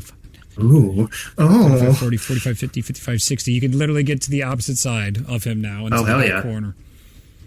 Hell yeah. You get up, and as your feet, one foot fall after another, it's almost like the ground comes to meet you, and you can feel this wind pushing past yourself and this balance as you swipe around to the backside of it. Do I still have the frightened condition? No, you fell, actually, to be fair. So you're lucky about that. But it's going to hit you again soon. All part of the plan. All right. So on its turn, it'll use legendary action against you. So let's see, though. You are over there, so can it even... It'll try and make a tail attack to hit you. Hey. Natural 1. Nope. As you are sprinting around, you dodge right under the tail, and he goes, more fight? You're going to be delicious. I wouldn't be so sure of that. I haven't bathed in a day. Yuck. All right, so it's now the creature's turn. You need to give me another wisdom saving throw, as it needs to... Does it get its lightning back? It does. 14. Fail. You are frightened again. Scared no dragon. Yeah, those are going to hit. Everything's over 25. So Yes. Yeah. those are going to hit. So as it turns towards you again for another bite, it leans down. And you hear him go... Inside your mind as he's biting you, delicious, delicious, ravenous. It is pretty wild. That's almost all... Oof, wow, that's unfortunate. That is 27 points piercing damage on the bite and 13 points lightning damage. That's 40 damage. Good. Claw will be 16 points slashing and 14 points slashing. Okay. As you will find yourself one-on-one with the greatest of beasts, a dragon, you are fighting valiantly against an ancient blue dragon. As it comes back to your turn again, what do you do, Bologna? Am I like in its mouth or something right now? It bit into you, but you're able to keep getting out from underneath it as it's clawing and scratching. It's trying to eat you, but you just keep pushing out, trying not to be swallowed. Close to me? Yes, it's a melee range. Well, to reach 10 feet range, because its neck can reach 10 feet to bite you. Can I climb it? Go ahead, yeah, fuck yeah. Go ahead and give me an athletics check.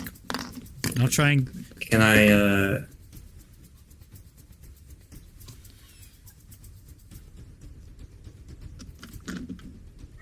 Never mind.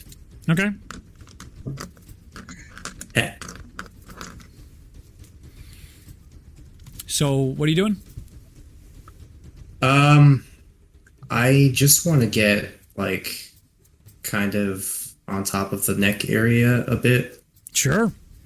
Like, as it's trying to bite me, or, like, as I'm, like, escaping out of its mouth, like, just getting on top of the snout area. Yeah. Give me an athletics check against its dexterity. I got a 10. It got a 5. Hey, sick. It helps you more get onto it than you do yourself. As it waves its neck back and forth, you're able to ride the momentum up onto its neck. Okay. Perfect. Then the eyes are in sight, yeah? The absolutely. Then I would like to take some shots at the eyes. Go for it.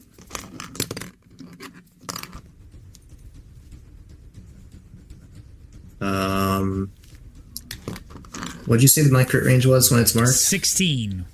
16 All to right, 20. I have to use a channel divinity. That's a 15. Okay, that hits. 25. Yep. Yep, that hits. Let's roll the other attack. I rolled a natural 16. Another crit. I want to see what damage is before I do anything else. Yep.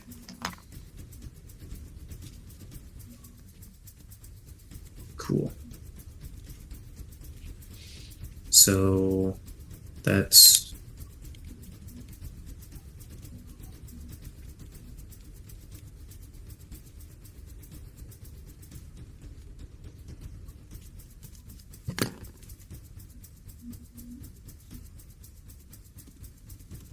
okay, so 26 plus 28 plus 4. So that's what, 58 plus 4, right? So that's 62 plus another 40, 102 to the first eyeball.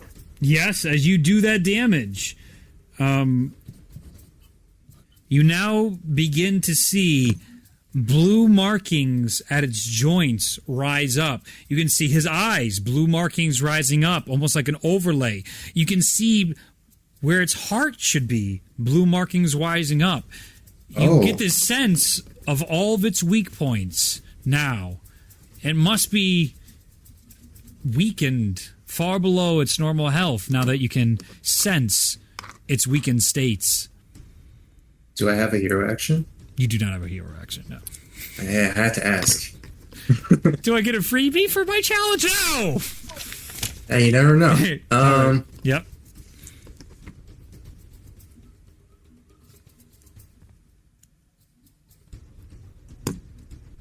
What else you got? Is that it for your turn? Kind of, but not really. What's that mean? I'm gonna use my movement to.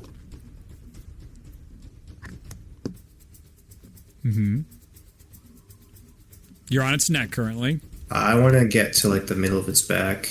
Yeah, you can Kind do of that. like a ray at an angle where like you know how it's like there's that one spot in your back where it's hard to scratch. Yep. Like there. You got it. And then I'll take another attack. Are there any weak points I can see from this area on it, this thing? Oh, the other eye. Sick. Then I'll just make my bonus action attack against this thing. Okay. Or against the eye. Yep. 30. That crits. This time, when you hit the marked point, you feel yourself imbued with the power of the hunt. As it goes into the eye, you feel this magical force resonate out. Roll a D3, or a D4, excuse me. Okay. 1. Your arrow explodes outward and you can feel the power of control over your prey as its body begins to lock up. It needs to make a saving throw against paralysis. Oh shit! If I roll one more natural one with that fucking die tonight, it's gone. Done. Done. The die on my side. Fuck. The dragon is now paralyzed. Let's go. I've got you in my sights. All right. How much damage do you do? Roll thing.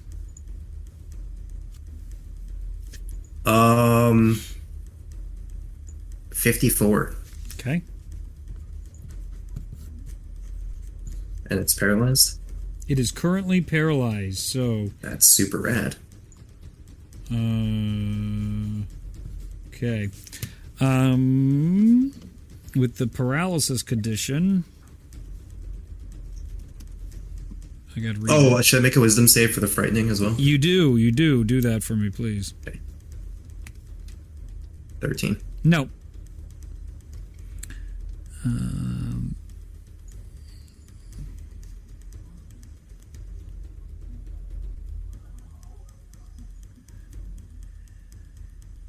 Okay. It will try to break the paralysis at the end of your turn, or the start of its turn. So That's not going to fucking do it. So it's going to burn a legendary resistance to do it. Okay. It'll break out of paralysis. And as it turns, you see it try and shake you off the back. I need you to give me an athletics check as it's going to try and shake you off to hit you, to try and get a better on you. I guess we'll just 16. Do an athletics contest.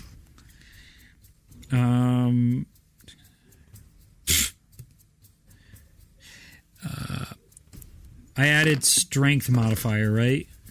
Mm-hmm. Natural 15, but with the strength of a dragon, that's going to be a 24.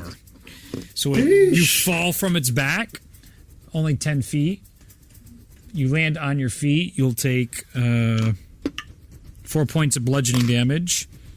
And as it turns to you, it's going to use its lightning breath. Give me a dexterity saving throw. As lightning crackles out from it again. Dirty 20. Dirty 20. That does not save. You take 88 points of lightning damage as it goes through you. And it's almost desperate. And its wings are drooping as you have done incredible damage. One of its eyes off to the side, bleeding profusely as it looks towards you. Are you down? Do I have a second chance? No. Then, no. Yes, I am down. Go ahead and give me a death saving throw.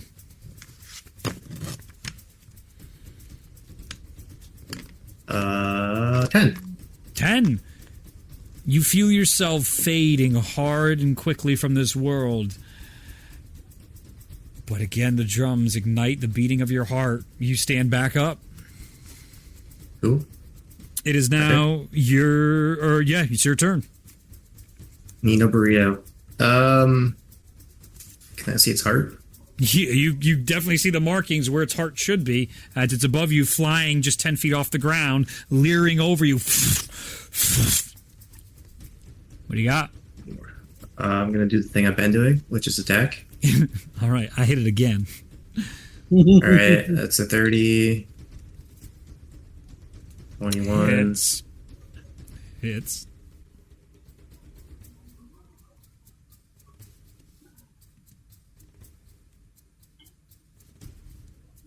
Alrighty.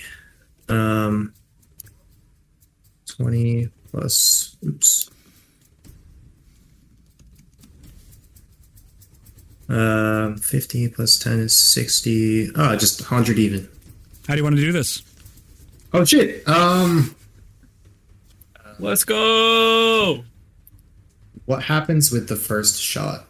It pierces right through its chest into its heart, and almost immediately the wings give out and it collapses to the ground. It is violent and instantaneous. Okay, so after the first arrow pierces through and destroys this thing, yeah, as it's on its last legs, I'll just sort of taunt it a little bit, since it was so boastful of its strength, and just say, you thought I'd be an easy prey, but it appears the tables have turned, and the hunter becomes the hunted. And you just see such is the way. The eye moving back and forth and crazily. Impossible. And then I'll shoot the eye as it's starting, and I'll watch it go out. As you do, you see armor form around you. The dragon slain. You begin to skin the beast, recovering all valuable resources of the creature, as a last thump of the drums echoes out.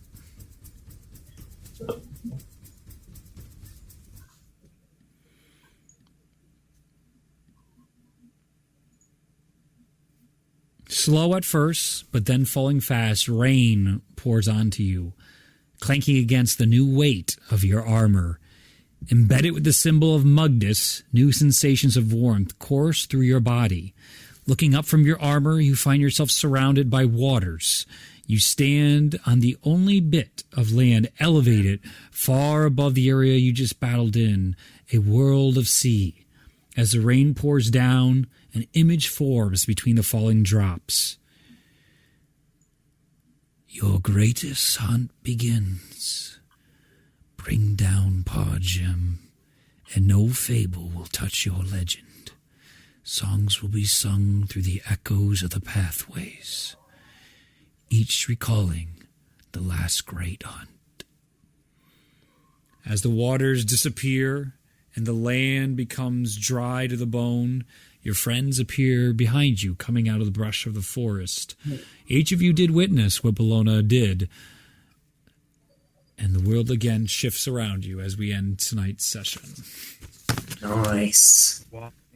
I went toe to toe with him. Peek of what's next. Give me the sneak. You want? All right, I'll give you a sneak peek. You want a sneak peek? No, that was the sneak peek. I shoot a dragon and it dies. Blap, blap. That's true. Let's see. For next week, where are we? I'll read it just for you. Just for you. I just want to see Ulazal have to figure out what weighs the same as the other thing 3 times. Charnook has to get through a door.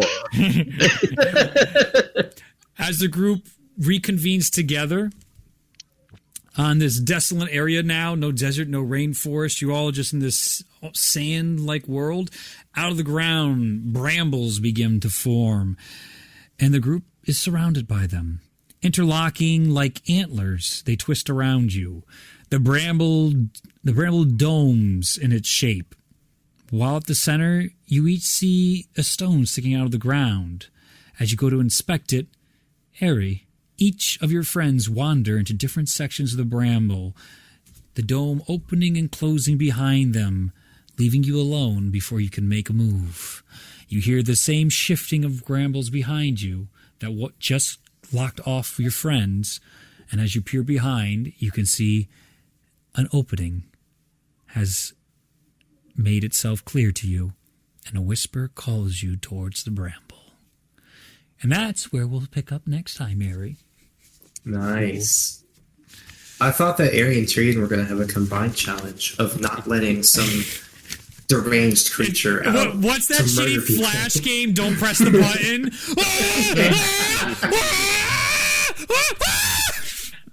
Okay.